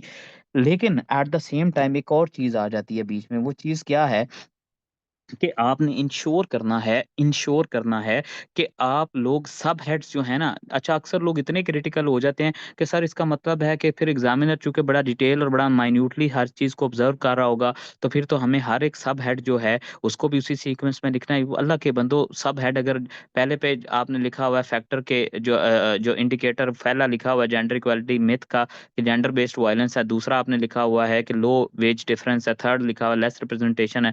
अगर आप सेकंड को थर्ड की जगह या थर्ड को सेकंड की जगह पे ले आएंगे, इतना ज्यादा वो आपकी आउटलाइन को फाड़ के सामने रख के इतना इतना पागल नहीं हुआ होता कि उधर से ये देखे 2.1 क्या, फिर आके ढूंढे 2.1 पैराग्राफ है। पजल नहीं खेल रहा वो, ना ही उसके पास इतना टाइम है। मेजर हेडिंग की सीक्वेंस रखो, माइनर हेडिंग में ऊपर नीचे हो भी जाए तो दैट डज नॉट मैटर।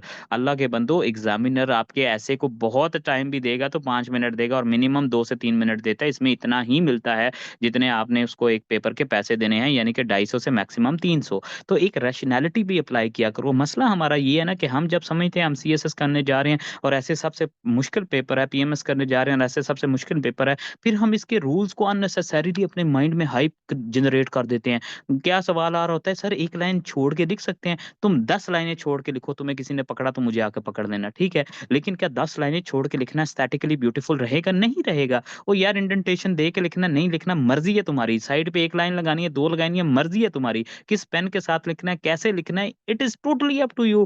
क्या हो गया आप लोगों को? इररिलेवेंट चीजों के ऊपर आप इतनी ज्यादा डिस्कशन कर रहे हो, रेलिवेंट चीजों को इग्नोर करके बैठे हुए हो, ठीक है। सो इसलिए आपने ये चीज माइंड में रखनी है, सीक्वेंसिंग जो है वो होनी चाहिए। सीक्वेंसिंग को आपने डिस्टर्ब नहीं करना। मेजर हेडिंग की माइनर हेड ऊपर नीचे लिख लो, does not matter at all. फिर प्रेजेंटेशन के अंदर एक और बड़ा इंपॉर्टेंट रूल आ जाता है। मैं हमेशा से कहता हूं कि आपने avoid cutting and over writing. बहुत बुरा इंप्रेशन क्रिएट करती है, इतना बुरा इंप्रेशन क्रिएट करती है कि आपकी सोच है, ठीक है। इसलिए मैं कहता हूँ कि अगर आपने कहीं पे कोई चीज़, कोई वर्ड कट भी करना है ना, आपने ऐसे लिख दिया है, बजाय ये कि उसके ऊपर एक पूरा जलेबी बना लो, उसको एक सिंपल क्रॉस लगा लो, ठीक है, that's equally good, you can do so. लेकिन अब मेरी बात सुनो, मैं अब आपको सिखाने लगा हूँ कि रेफरेंस किस तरह आपने देना है अपने पैराग्राफ के अंदर, ठीक है। अक्सर लोग ये कहते हैं कि वो रेफरेंस या कोई इंपॉर्टेंट चीज होती है उसको अंडरलाइन कर देते हैं, उसके नीचे पहाड़ बना देते हैं, ग्लिटरिंग कर देते हैं, ऐसे जैसे कि उसको सोना चांदी तारे मीरे का जो है ना काम करने लग पड़ते हैं, ठीक है। आपने ये इंश्योर करना है कि अगर आप पूरे ब्लैक मार्कर पॉइंटर के साथ लिखते जा रहे हैं और कहीं पे आपके पास जो है वो कोई रेफरेंस देने के लिए आ गया है, आप उसको रोको और उसकी जगह पे क्या करो, black pointer same size of nib के साथ अपना रेफरेंस दे दो, ठीक है। और जहाँ पे रेफरेंस खत्म होगा, उस रेफरेंस के बाद अगेन ब्लू जो है पॉइंटर उसके साथ लिखना स्टार्ट कर दो, ठीक है। एक तरीका ये होता है रेफरेंस देने का। दूसरा तरीका ये है, आप लिखते जा रहे हैं और आपको कोई रेफरेंस याद आया है तो आप लाइन को ब्रेक करके सेंटर में ऐसे भी रेफरेंस दे सकते हैं, ठीक है। और उस तरह रेफरेंस देने के बाद अगेन आप लाइन जो है उसको कंटिन्यू करके लेके जा सकते हैं। Both both ways are there, ठीक है। You can have the both ways, चाहे तो बिटवीन द लाइंस कर लो और चाहे तो अलग से पैराग्राफ कंस्ट्रक्ट कर लो। लेकिन जो भी करने जा रहे हो, आपने उसको कोशिश करना है कि सेम साइज की निब हो। और आप अगर ब्लू से लिख रहे हो तो ब्लैक से लिख लो, ब्लैक से लिख रहे हो तो ब्लू से बीच में रेफरेंस दे दो, ठीक है। मैं इस चीज के बड़े अगेंस्ट हूँ कि अननेसेसरी अंडरलाइन कर देना, बोल्ड कर देना। एग्जामिनर तो पहले ही डंडी मारने के चक्कर में होता है, तो वो क्या करता है कि वो देखता है कि अच्छा अच्छा अच्छा, इसने कुछ गिलिटरी गिलिटरी मुझे प्रेजेंट किया हुआ है, चलो उसको देखते हैं, बाकी बाद में देखेंगे। मैंने आपको स्लोगन क्या दिया हुआ है, मैंने आपको नारा ये दिया हुआ है कि make him read the whole essay. और उसके लिए जरूरी होता है कि आप इस तरह किस्म की बेसिक्स इंटरवेंशन करें। सेम साइज की निब को यूज करो। अगर ब्लू पॉइंटर से लिखते जा रहे हो तो ब्लैक से बीच में रेफरेंस दे दो, ब्लैक से लिखते जा रहे हो तो ब्लू से दे दो, कोई मसला ही नहीं है। अब आजो ये रेफरेंस देना क्या होता है और किस तरह का रेफरेंस देना है और कितने रेफरेंस देने हैं हर एक पैराग्राफ के अंदर। बच्चों मेरे बात सुनो, ठीक है। आप बेसिकली 4 टाइप्स के रेफरेंस देते हो, ठीक है, अपने मेन बॉडी के अंदर। वो 4 तरह के रेफरेंसेस क्या होते हैं, उसमें पहला रेफरेंस ये होता है कि आपने कोई फैक्ट एंड फिगर मेंशन कर दिया। दूसरा रेफरेंस होता है आप किसी बुक का और ऑथर का नाम मेंशन कर दें। तीसरा रेफरेंस ये होता है कि बीच में कोई स्टैटिस्टिक मेंशन कर दें, आप कोई रिपोर्ट शेयर कर दें। और नंबर 4 के ऊपर जो रेफरेंस आता है वो एग्जाम्पल भी एक रेफरेंस होता है, ठीक है। सो एग्जाम्पल देना, फैक्ट्स एंड फिगर्स देना, रिपोर्ट राइटिंग करना, किसी एग्जामिनर का जो है ना वो किसी एग्जामिनर को किसी बुक का रेफरेंस देना, और लास्टली कोई कोटेशन मेंशन कर देना। ये सारी की सारी यानी कि quotation number 1, example number 2, book reference number 3, facts and figure, report writing वगैरह नंबर 4। ये 4 तरह के आप रेफरेंस देते हो। सबसे पहले तो मेरी बात जहन में रखो कि रेफरेंस जो भी देना है वो ऑथेंटिक रेफरेंस होगा। ऑथेंटिक रेफरेंस क्या होता है? जब आप लिखते हो according to United Nation 50% women are not being given their rights, ओ भाई यूएन की किस एजेंसी की डिस्कशन कर रहे हो, किस रिपोर्ट की डिस्कशन कर रहे हो? According to economic survey of Pakistan, this has been the inflation in Pakistan. Which economic survey of which physical year? आपने या तो मेरी बात सुन लो, प्रॉपर रेफरेंस दो या रेफरेंस दो ही ना, आपकी मर्जी है, लेकिन जब रेफरेंस देना है तो रेफरेंस प्रॉपर होगा, अदरवाइज उसके अंदर इस तरह की कोई चीज एग्जिस्ट नहीं करेगी। ये 110% आपने अपने माइंड में रखना है, अदरवाइज बहुत मारूंगा आप लोगों को, ठीक है। So you need to make sure that either give a ref. मैं कहता हूँ आपको, वो मैं ये लाइसेंस दे रहा हूँ, नहीं मैं नहीं लाइसेंस देता, who am I to give you license, लेकिन आप लोगों ने इंश्योर करना है कि please please please make sure करें, या तो रेफरेंस दें और प्रॉपर रेफरेंस दें या ना दें, ठीक है। आर्ग्यूमेंटेटिव स्ट्रेंथ के ऊपर खेल लीजिएगा, आर्ग्यूमेंटेटिव स्ट्रेंथ पे भी खेल के हम पास हो सकते हैं, बजाय इसके कि तुम गलत रेफरेंस दो। मैं हमेशा कहता हूँ कि अगर आपने डंडी मारनी है ना, तो आप किसी बुक के रेफरेंस में डंडी मार दो, किसी फैक्ट के रेफरेंस में डंडी ना मारना। यानी कि अगर मुझे पता है मोहसन हामिद जो है वो रिलक्टेंट फंडामेंटलिस्ट में मैंने पढ़ी हुई है, वो किस तरह की बात करता है, मुझे अगर पता है अकबर अज़ैदी इकोनॉमिस्ट है और वो इकोनॉमी के ऊपर बात करेगा, मुझे अगर पता है कि जोसेफ नाइक इस पे बात करता है, नॉम चॉम्स्की किस पे बात करता है, मैं उनकी किताबों को अपनी मर्जी के हिसाब से, किताब और ऑथर का नाम पता होगा ना तो लिख पाऊंगा, रेफरेंस दे सकता हूँ, लेकिन मैं फैक्ट्स के साथ प्ले नहीं कर सकता, ठीक है। रेफरेंस में फैक्ट्स के साथ प्ले करना जो है is most detrimental thing. Factual inaccuracy, factual fallacy के साथ प्ले नहीं करना, बहुत बुरी तरह से पकड़े जाओगे। बुक्स के साथ प्ले कर लो, टोटली अलाउड है, यू कैन डू सो, ठीक है। नंबर 2, आपने किसी भी, मैं हमेशा कहता आया हूँ 100%, 110% रिलीजियस रेफरेंसेस से अवॉइड करना है। 110% रिलीजियस रेफरेंसेस से अवॉइड करना है। मैं एग्जांपल देता हूँ कि 2021 में टॉपिक आया था कि even if you are at a running stream do not waste water. आप सल्लल्लाहु अलैहि वसल्लम जो है उनकी हदीस मुबारका से अखज़ था कि अगर आप किसी बहती नदी पे भी हों फिर भी पानी का ज़िया ना करें। इसमें भी रिलीजियस रेफरेंस नहीं दे रहे। आपने इसको भी एक सोशल इशू बना लेना था कि वाटर इशू है क्या, उसको कंजर्वेशन कैसे करनी चाहिए, लॉस क्या हो रहा है, इंपॉर्टेंट क्यों है, और वाटर प्रिजर्वेशन के क्या रूल्स होने चाहिए, बस that's it, there you go. आपने कोई भी controversial social political economic reference नहीं देना, ठीक है, नॉट एट ऑल, ठीक है। आपने किसी किस्म का कोई रेफरेंस नहीं देना। होल्ड योर हॉर्सेस, हम लोग एंड कर रहे हैं 10-15 मिनट में, फिर आपके सवाल लूंगा। किसी किस्म का कोई भी आपने extremist point of view mention नहीं करना। मैं इसीलिए कहता हूँ कि रिलीजन के ऊपर, सोशल पॉलिटिकल इश्यूज के ऊपर कोई अगर कंट्रोवर्शियल पर्सनालिटी है तो उसका रेफरेंस नहीं देना, ठीक है। सिमिलरली आपने किसी भी ऑनलाइन सोर्स का रेफरेंस नहीं देना, किसी भी न्यूज़पेपर का रेफरेंस नहीं देना, किसी भी आपने बीच में कोई टॉक शो का रेफरेंस नहीं देना। रेफरेंस हमेशा ऑथेंटिक होते हैं, प्रेफरेबली गवर्नमेंट पब्लिश्ड बुक्स होती हैं, या बहुत वेल नोन रिसर्च इंस्टीट्यूशंस होते हैं, या बहुत बड़े ऑथर्स और उनकी बुक्स होती हैं जो रेफरेंस के तौर पे आती हैं, या कोई सरकारी पब्लिकेशंस होती हैं जो रेफरेंस के तौर पे आती हैं। इसके अलावा रेफरेंसेस अननेसेसरीली बीच में ऐड नहीं करने, वो आपके लिए डेट्रीमेंटल हो जाते हैं। अब बात आती है कि क्या हर एक पैराग्राफ में रेफरेंस आना चाहिए? हाँ, अगर आ जाए तो अच्छी बात है, लेकिन एक आधा रेफरेंस, अगर आप हर एक पैराग्राफ जो कि 18-19 लाइंस के ऊपर मुश्तमिल है, उसमें एक आप कोटेशन डाल रहे हैं, एक आप बुक का रेफरेंस दे रहे हैं, एक स्टैटिस्टिक्स दे रहे हैं, एक एग्जाम्प्लिफिकेशन कर रहे हैं, तो आपने 18 में से 12 लाइंस जो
जी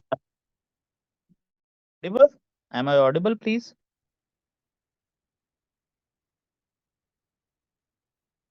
Am I audible, बच्चों?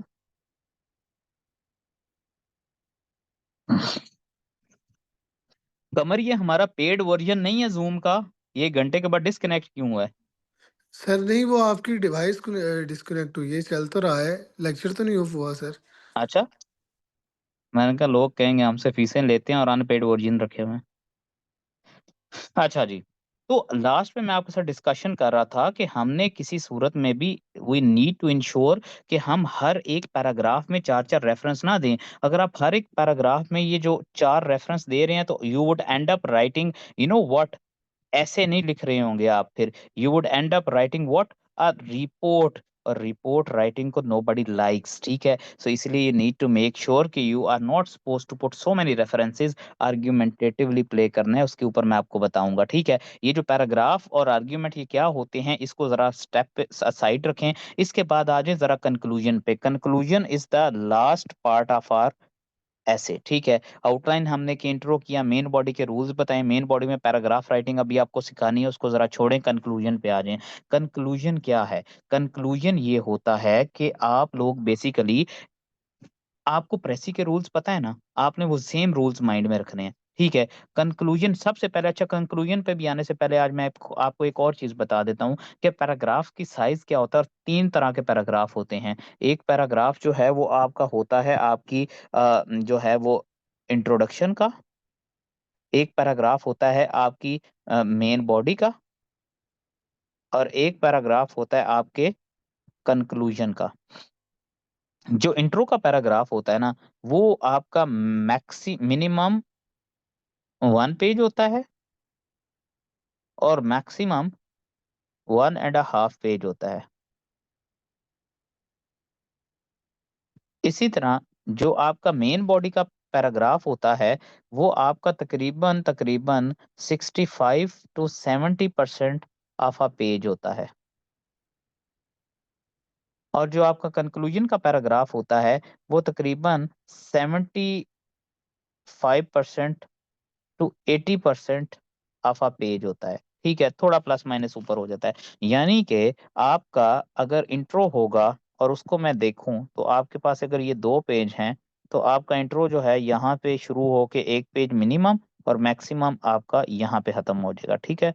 आपका इसी तरह अगर मेन बॉडी का पैराग्राफ है, तो मेन बॉडी का पैराग्राफ जो है, अगर आप इस तरह लिखते जा रहे हैं और एक पेज के ऊपर 17-18 लाइंस हैं, तो आपका मेन बॉडी का पैराग्राफ जो है वो तकरीबन यहाँ खत्म हो जाएगा, ठीक है? इसी तरह अगर आप कंक्लूजन का पैराग्राफ देखेंगे, तो कंक्लूजन का अगर आपके पेज के ऊपर 25 एक लाइंस हैं, तो आपका कंक्लूजन का पैराग्राफ लिखते लिखते आप तकरीबन 20 एक लाइंस तक कंक्लूजन का पैराग्राफ एंड कर देंगे।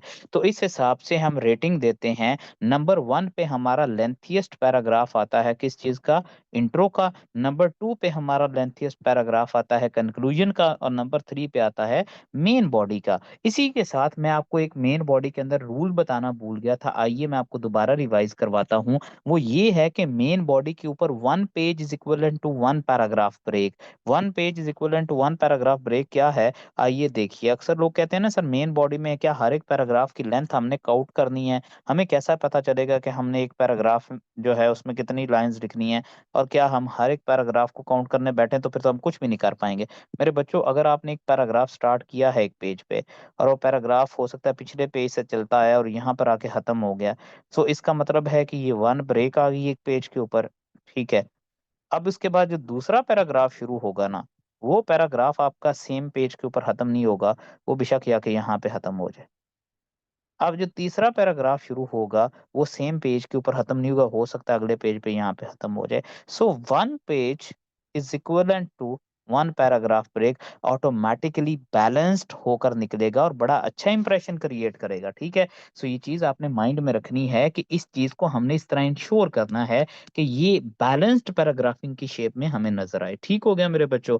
अच्छा, अब हमने ये भी देख लिया कि लेंथीएस्ट पैराग्राफ आपका इंट्रो का होता है, शॉर्टेस्ट मेन बॉडी का होता है, और इन बिटवीन कंक्लूजन का आता है। तो कंक्लूजन के असूल क्या हैं, कंक्लूजन के रूल क्या हैं, जरा उनके बारे में बात कर लेते हैं। कंक्लूजन के रूल रूल ये है कि कंक्लूजन में ना तो कोई 3 बातें हैं कंक्लूजन की, मोटी मोटी सी आपने जहन में रखनी है, उसके अलावा और कंक्लूजन कुछ भी नहीं होता। मैंने शुरू में आपको बताया था कि कंक्लूजन एग्जामिनर इसलिए नहीं पढ़ता कि कंक्लूजन जब वो पढ़ेगा तो उसे ये पता चलेगा आपकी अंग्रेजी का लेवल क्या था, आपका कंटेंट क्या था। नहीं, कंक्लूजन वो सिर्फ इसलिए आके पढ़ता है कि क्या इसने वेल इन टाइम अपने ऐसे को एंड किया था या नहीं किया था। इसीलिए मैंने हमेशा कहा है कि कंक्लूजन को आपने टाइम दे के एंड करना है, ठीक है। एक उसका जो जस्टिफाइड लेंथ है, यानी कि 75 टू 80% ऑफ अ पेज, वो इंश्योर करनी है, बड़ा पॉजिटिव इंप्रेशन जनरेट करेगा। कंक्लूजन जब भी आपने लिखना है तो कंक्लूजन को स्टार्ट करना है टू कंक्लूड, या इन अ नटशेल एक आधी लाइन जरूर आपने एक दो वर्ड्स के साथ स्टार्ट करना है, ताकि वो जब पढ़ने बैठे तो उसको ये पता चल जाए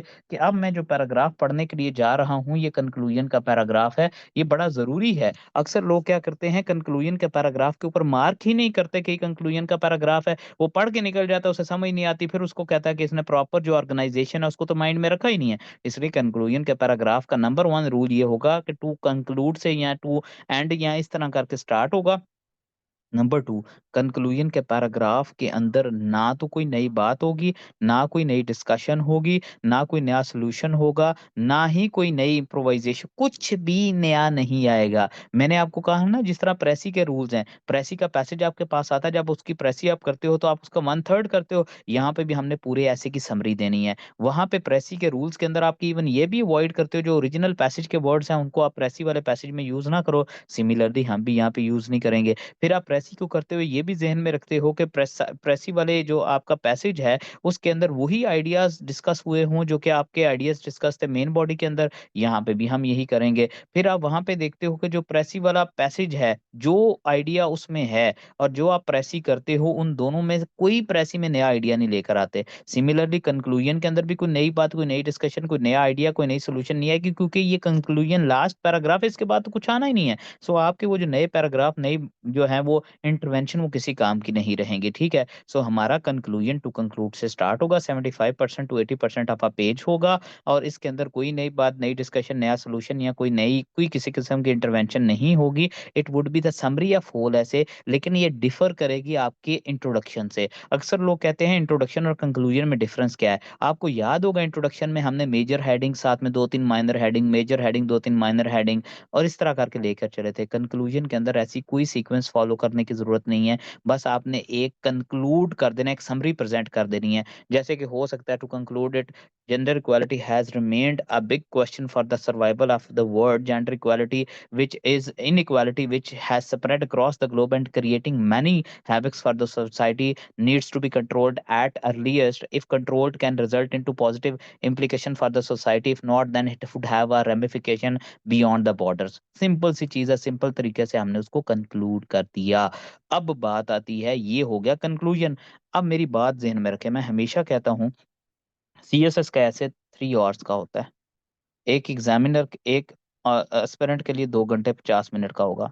पीएमएस 2 घंटे का है, आपके लिए 1 घंटा 50 मिनट का होगा।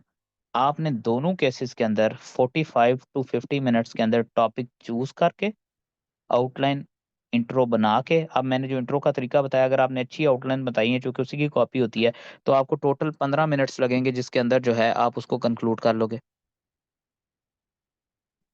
15 मिनट्स लगेंगे जिसके अंदर आप उसको कंक्लूड कर लोगे, ठीक है। तो आपने 45 टू 50 मिनट्स के अंदर जो है, आपने अपनी outline, intro done and dusted करना है, ठीक है। और बाकी 2 घंटे के अंदर सीएसएस में आप तकरीबन 18-20 पैराग्राफ लिख दोगे, 1 घंटे में पीएमएस के अंदर आप 10-12 पैराग्राफ लिख दोगे, इनफ है। बाकी जो 10 मिनट हैं ये रिवीजन को देने हैं। ये अगर 10 मिनट आप प्रैक्टिस में माइंड में रखेंगे तो रिवीजन करते, मैं हमेशा कहता हूँ, a mistake pointed there is a number in examination hall. और जब मिस्टेक पॉइंट हो तो उसको क्रॉस नहीं मारना, तरीके के साथ रीराइट कर लेना, ठीक है। और ज़्यादा रीराइटिंग भी नहीं करनी। सिमिलरली आपका जब 10 मिनट की विंडो होगी तो फिर पैनिक भी नहीं करेंगे एंड के ऊपर। और अक्सर लोग मुझे कहते हैं कि सर पहले मेन बॉडी लिख के बाद में हम जो है आउटलाइन लिख लें। मैं कहता हूँ नहीं, पहले आउटलाइन लिखो फ्रेश माइंड के साथ। वो कहते हैं नहीं सर, हमारे जहन में एंड पे को 2-4 नए पॉइंट्स आ जाते हैं, होते हैं, जो तुम्हारा ज़हन है ना उसका मुझे पता है, ठीक है। तो बेहतर ये है कि एंड पे जो है ना अपने ज़हन को समझाओ, और जो तुमने 2 नए बातें लिखनी है ना वो बेशक मेन बॉडी में लिख लेना, इंट्रो में ना लिखना।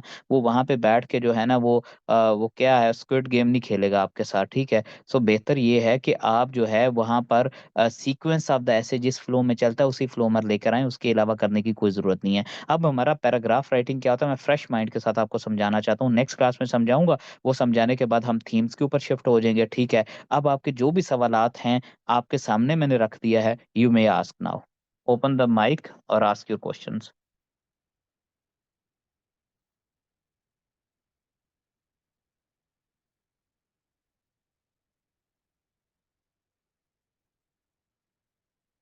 अस्सलाम वालेकुम सर। वालेकुम अस्सलाम। सर कंक्लूजन में जो लेफ्ट ओवर हेडिंग्स उसके मेन माइनर हेड्स हैं आउटलाइन के, तो वो नहीं आएंगे कंक्लूजन के अंदर, वो तो फिर रह जाएंगे, वो कहाँ आएंगे? इंट्रोडक्शन में तो सारे पूरे नहीं होंगे। नहीं नहीं, क्या मतलब?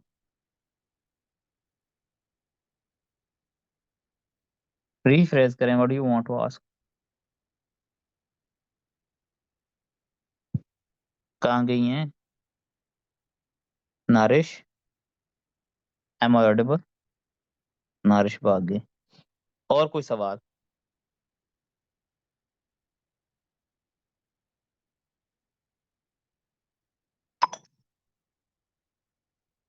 हाँ जी, और कोई सवाल?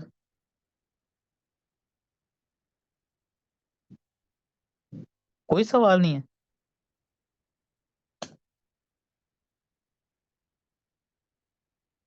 पूछें पूछें सवाल बच्चों। यार अनम्यूट तो कर दो कमर।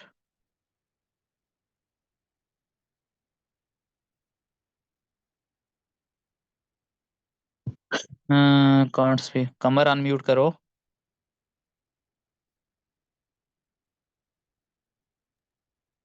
जी अस्सलाम वालेकुम सर। सर। जी जी पूछो आप।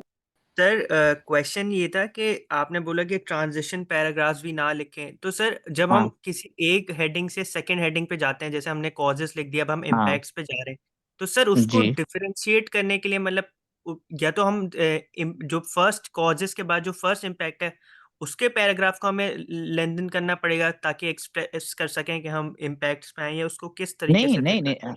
मेरी बात सुनिए शहरयार, बड़ा अच्छा सवाल आपने रेज किया है। आपको अननेसेसरीली बीच में उसको नहीं बताना पड़ेगा, वो ऑर्गेनाइजेशन होती ही ऐसे है, स्ट्रक्चर इसी चीज का नाम है कि ऑटोमेटिकली चीजें कनेक्टेड हों। हाँ, जब आप कॉजेज से इम्पैक्ट पे जाएंगे तो आप डेफिनेटली इम्पैक्ट वाला पहला पैराग्राफ लिखने जाएंगे तो आप कहेंगे that it the impacts of it are multi faceted, the first impact या फॉरमोस्ट इम्पैक्ट इज दिस, ठीक है। आप उस तरह एक सॉर्ट ऑफ एक इंडिकेशन तो जरूर कर दोगे, बट दैट्स इट। इसके अलावा ट्रांजिशन देने की कोई जरूरत नहीं है कि एक पूरा सेंटेंस लिखो कि ऊपर ये हुआ मैं नीचे ये करने जा रहा हूँ। ठीक है sir, thank you. Excuse me sir. जी अमन। जी सर। सर मैं आपसे 2 क्वेश्चंस पूछना चाहती हूँ। एक तो जो आपने ये कहा था कि हम ट्रांजिशनल पैराग्राफ ऐड नहीं करेंगे, और इसी के जी साथ लिंक बात है कनेक्टर्स वाली जो आपने कहा है उनको बिल्कुल यूज़ नहीं करना। नहीं सपोज हम करेंगे। सब में एक सब हेडर हम इकोनॉमिक इश्यूज पे डिस्कस कर रहे हैं और दूसरा फैक्टर हम ऐड करें पॉलिटिक्स का या गवर्नेंस का। हाँ। तो जब हम एक हम्म पैराग्राफ में इकोनॉमी को डिस्कस कर लिया है और सेकंड में हम पॉलिटिक्स पे जा रहे हैं, देन हम्म। वो तो एब्रप्ट शिफ्ट नहीं आएगा एक पैराग्राफ से दूसरे पैराग्राफ में, अगर ना तो हम ट्रांजिशनल लाइन यूज कर रहे हैं, सेंटेंस सॉरी, और ना ही हम कनेक्टर यूज कर रहे हैं। तो ये देखिए इसका मेरी क्या? बात सुने, मैं देखें 2 पैराग्राफ हैं, एक में पॉलिटिक्स की डिस्कशन है, एक में इकोनॉमी के। वैसे तो इतनी डेविएंस के साथ पैराग्राफ्स आते नहीं है, यूजुअली वो किसी का सब हेड होगा, इंडिकेटर्स का सब हेड होगा, तो ऑब्वियसली वो कनेक्टेड ही फॉर्म में नजर आएगा। मैं टोटली मना नहीं कर रहा कि ना यूज करो कनेक्टर्स को, मैं इस चीज से मना कर रहा हूँ कि हर एक पैराग्राफ कनेक्टर की मरहून मिन्नत नहीं होना चाहिए, ये मोनोटनी स्ट्राइक होती है। हाँ, वंस फॉर अ वाइल तो आए तो it's okay, all right. Transition नहीं देनी, ट्रांजिशन इज ऑलवेज डेट्रीमेंटल। अगर आपको ये लगता है कि आपके कॉजेज के पैराग्राफ खत्म हुए हैं और इम्पैक्ट के शुरू हो रहे हैं, तो इसमें एग्जामिनर को बताना जरूरी है, क्योंकि उस लाइन को फॉलो करे। नॉट एट ऑल, इम्पैक्ट्स के पैराग्राफ में ऑटोमेटिकली कनेक्ट होता नजर आपको आ जाएगा, ठीक है। उसका तरीकाकार क्या है कि आप ये बता देना कि द इम्पैक्ट्स ऑफ इट या जेंडर इक्वालिटी हैज रिजल्टेड या is manifested through many things, its impacts are multifaceted, first impact is जो ये आप जो इम्बैलेंस्ड सोसाइटल ग्रोथ आप उस तरह करके स्टार्ट कर लें। आपको मोर ओवर देयरफॉर देंसफोर्थ हर पैराग्राफ के शुरू में लगाना ये एक इसी तरह है जैसे कि आप हर एक जो है ना वो पैराग्राफ में उसको बताना चाह रहे हैं कि मुझे जो है ये तो नहीं पता कि मेरा ये कोहेरेंस नेचुरली है या नहीं, लेकिन हाँ मुझे ये पता कि कनेक्टर जरूर लगाना होता है। ये नहीं करना, ये अननेचुरल है, इससे मैं आपको मना कर रहा हूँ। बाकी आप हाँ जैसे ही नेक्स्ट और पैराग्राफ होगा तो बेशक। जी जी। जी सर, वो जो monotonous how ever more over हम जबरदस्ती हाँ आर्टिफिशियली ऐड कर रहे होते हैं, आप उससे वो मना नहीं कर करना। रहे यस हैं। Yes okay. यस। सेकंड बात ये है, नो डाउट आपने जैसे कहा है, हम उसको एक्नॉलेज भी कर रहे हैं कि हम टू सब हेडर्स को विद इन द पैराग्राफ मर्ज कर सकते हैं, बट अगर तो सब हेड्स आर ठीक है, समवॉट सेम नेचर। जी जी, और एग्जामिनर भी उसको चेक नहीं करेगा, लेकिन बाय रूल मैं सिर्फ पूछना चाह रही हूँ, क्या ये हमारी आउटलाइन की सेंस को डैमेज नहीं कर देगा कि हम नहीं टू बुलेट्स को जिनको हमने बाहर सेपरेट मेंशन किया हुआ उसको with in the same paragraph कर रहे हैं? एमन मेरी बात सुने। एग्जामिनर ने, मैं आपको बता रहा हूँ कि मैंने कमर इनके साथ ना, जो बच्चे मेरे नहीं है ना उनके साथ examiner reports UPSC PPSC FPSC सारी शेयर करनी है आपने आज ही, ठीक है। कमर आर यू लिसनिंग? आपने मेरे बच्चे वो ना एग्जामिनर रिपोर्ट जरूर पढ़नी है और उसके ऊपर मुझे एक दफा भी ये बात निकाल के बता देना कि एक सब हेड एक पैराग्राफ पे बेस करता है।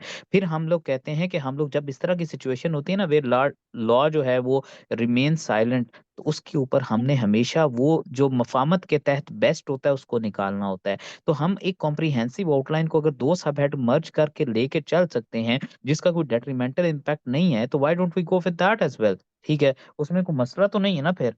ठीक है, उसमें उसमें उसमें कोई कोई मसला मसला तो तो नहीं नहीं ना ना आएगा। आएगा।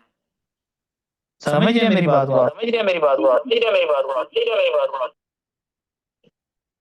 आर यू जी जी, मेरी बात की समझ आ रही है ना? तो जब कोई yes dictated manner exist yes. नहीं करता, ठीक है, तो फिर मेरे जहाँ सॉरी मेरे बच्चे कहीं पे कहाँ पे मेंशन्ड है कि ये चीज जो है आप इसको इंश्योर करें कि जी एक सब हेड होगा, वो सीक्वेंस ब्रेक हो जाएगी, अननेसेसरीली जो है वो सीक्वेंस हमें इंटैक्ट रखनी पड़ेगी, ये डिक्टेशन तो कहीं एग्जिस्ट ही नहीं करती। तो इसका मतलब है जो ऐसे के रूल्स हम लेकर चल रहे हैं दीज आर बेसिकली हमारे सोशल बेनिफिट के, हमारी अपनी कंसाइंस को जस्टिफाई करने के लिए है। तो इसलिए बच्चे आप उसको लेकर चल सकते हो, उसमें कोई ममानियत नहीं है। इसका प्लस साइड देखो ना, प्लस साइड ये है कि हम बहुत सारा एक कॉम्प्रिहेंसिव आउटलाइन कंस्ट्रक्ट कर पाएंगे इस बेस के ऊपर, और आउटलाइन हमेशा जस्टिफाइड होती है अगर कॉम्प्रिहेंसिव हो, हमेशा आपको बेनिफिट देती है। तो इसका जब ऑपोजिट या काउंटर कुछ नहीं लिखा हो तो you can go with this approach. Yes sir, please मुझे एक क्वेश्चन और पूछने की परमिशन दे दें। जी जी जी जी। सर आपने हमें कहा है कि जो time and space of the topic को हमने डिफाइन नहीं करना, हमारा उससे जो ऐसे का स्कोप है वो नैरो डाउन हो जाएगा। अगर जी ऐसे ही है। हमारी ऐसे की इसेंस इस तरह की है कि वो हमसे एक स्पेसिफिक डोमेन में पूछ रहा है, देन हम आउटलाइन में स्कोप को नैरो डाउन करेंगे या नहीं करेंगे? करेंगे डेफिनेटली, वो यही तो मैं कहता हूँ। अगर वो नैरो हो रहा है आप नैरो हो, अगर वो ओपन डिस्कशन करना चाह रहा है, you are not suppose to be narrow. Okay, thank you so much sir. Okay जी, जजाकल्ला। Excuse me sir. जी जी। सर मेरी उस टाइम ज़रा डिस्टॉर्शन आ गई थी सर, ये इम्प्रोवाइजेशन और कनेक्टिंग सेंटेंस वाली बात सर मुझे सही से समझ नहीं आई सर, if you could please repeat. मैं आई एम हेयर, खादिम आपका भाई। मेरी बात सुने, सिंपल सी एक एक लॉजिक है वो समझनी है। हम अपनी कभी भी बड़े बड़े आप जो है ना को बात करने आए तो आपको कहता है कि आज आपको मैं 3 बातें बताऊंगा।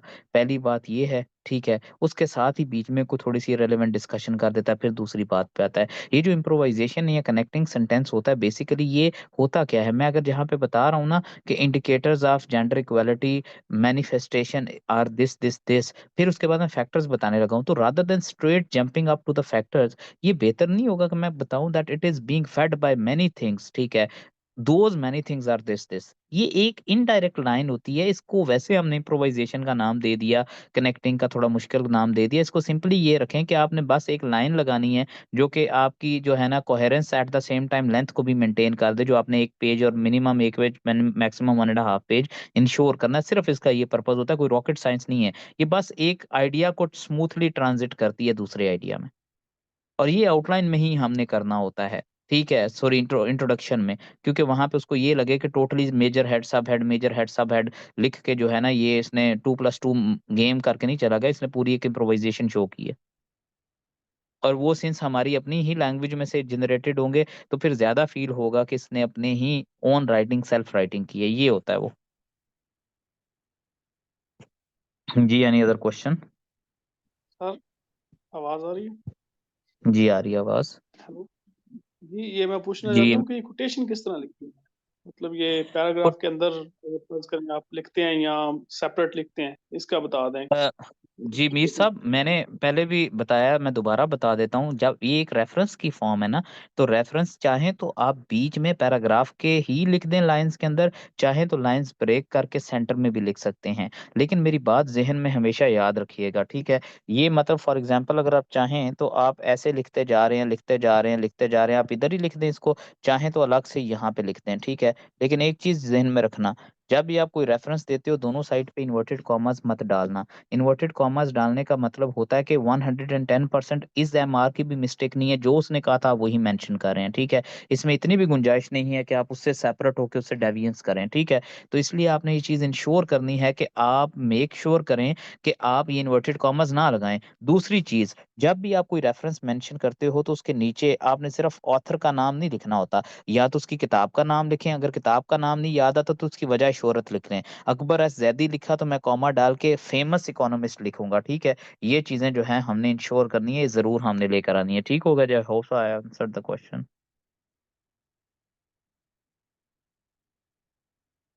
यार ये अनम्यूट तो कर दें बच्चों को। सर मेरा क्वेश्चन ये था कि जो आउटलाइन में हमारी लेफ्ट ओवर हेडिंग्स रह जाएंगी माइनर हेड्स में से, जो हम जी जी। क्योंकि इंट्रोडक्शन तो सारी पूरी नहीं होंगी ना, वो तो कुछ ना कुछ तो हाँ रह तो वो जाएंगी, तो जो नहीं नहीं, हाँ इंट्रोडक्शन में तो हम दो दिन सब हेड लिखेंगे, लेकिन इंट्रोडक्शन जी में तो इंट्रोड्यूस करवाना होता है ना। जैसे आप किसी को इंटरव्यू देने जाते हो, कहते हो मेरा नाम अदनान बशीर है, मैं गुजरात से बिलोंग करता हूँ, मैं ये हूँ, मैं वो हूँ। आप जी डिटेल नहीं बताते कि मैंने ये किया, वो तो आगे फिर फर्दर मेन बॉडी में जो सवाल वो पूछेगा जाके उसको उस हिसाब से आंसर करना है। सो ऐसा नहीं है कि जो आउटलाइन की लेफ्ट ओवर्स हैं वो कंक्लूजन में डाल देनी है, नहीं, कंक्लूजन जो होगा वो जेनेरिक ही जाएगा, समरी की फॉर्म में। मेन बॉडी है ना, कंक्लूजन में मेन कोई बॉडी के अंदर स्पेसिफिक हमने उनको पॉइंट नहीं डिस्कस डालना, कर लें। बस सारे को प्रेस ही बना के लिख देना बस।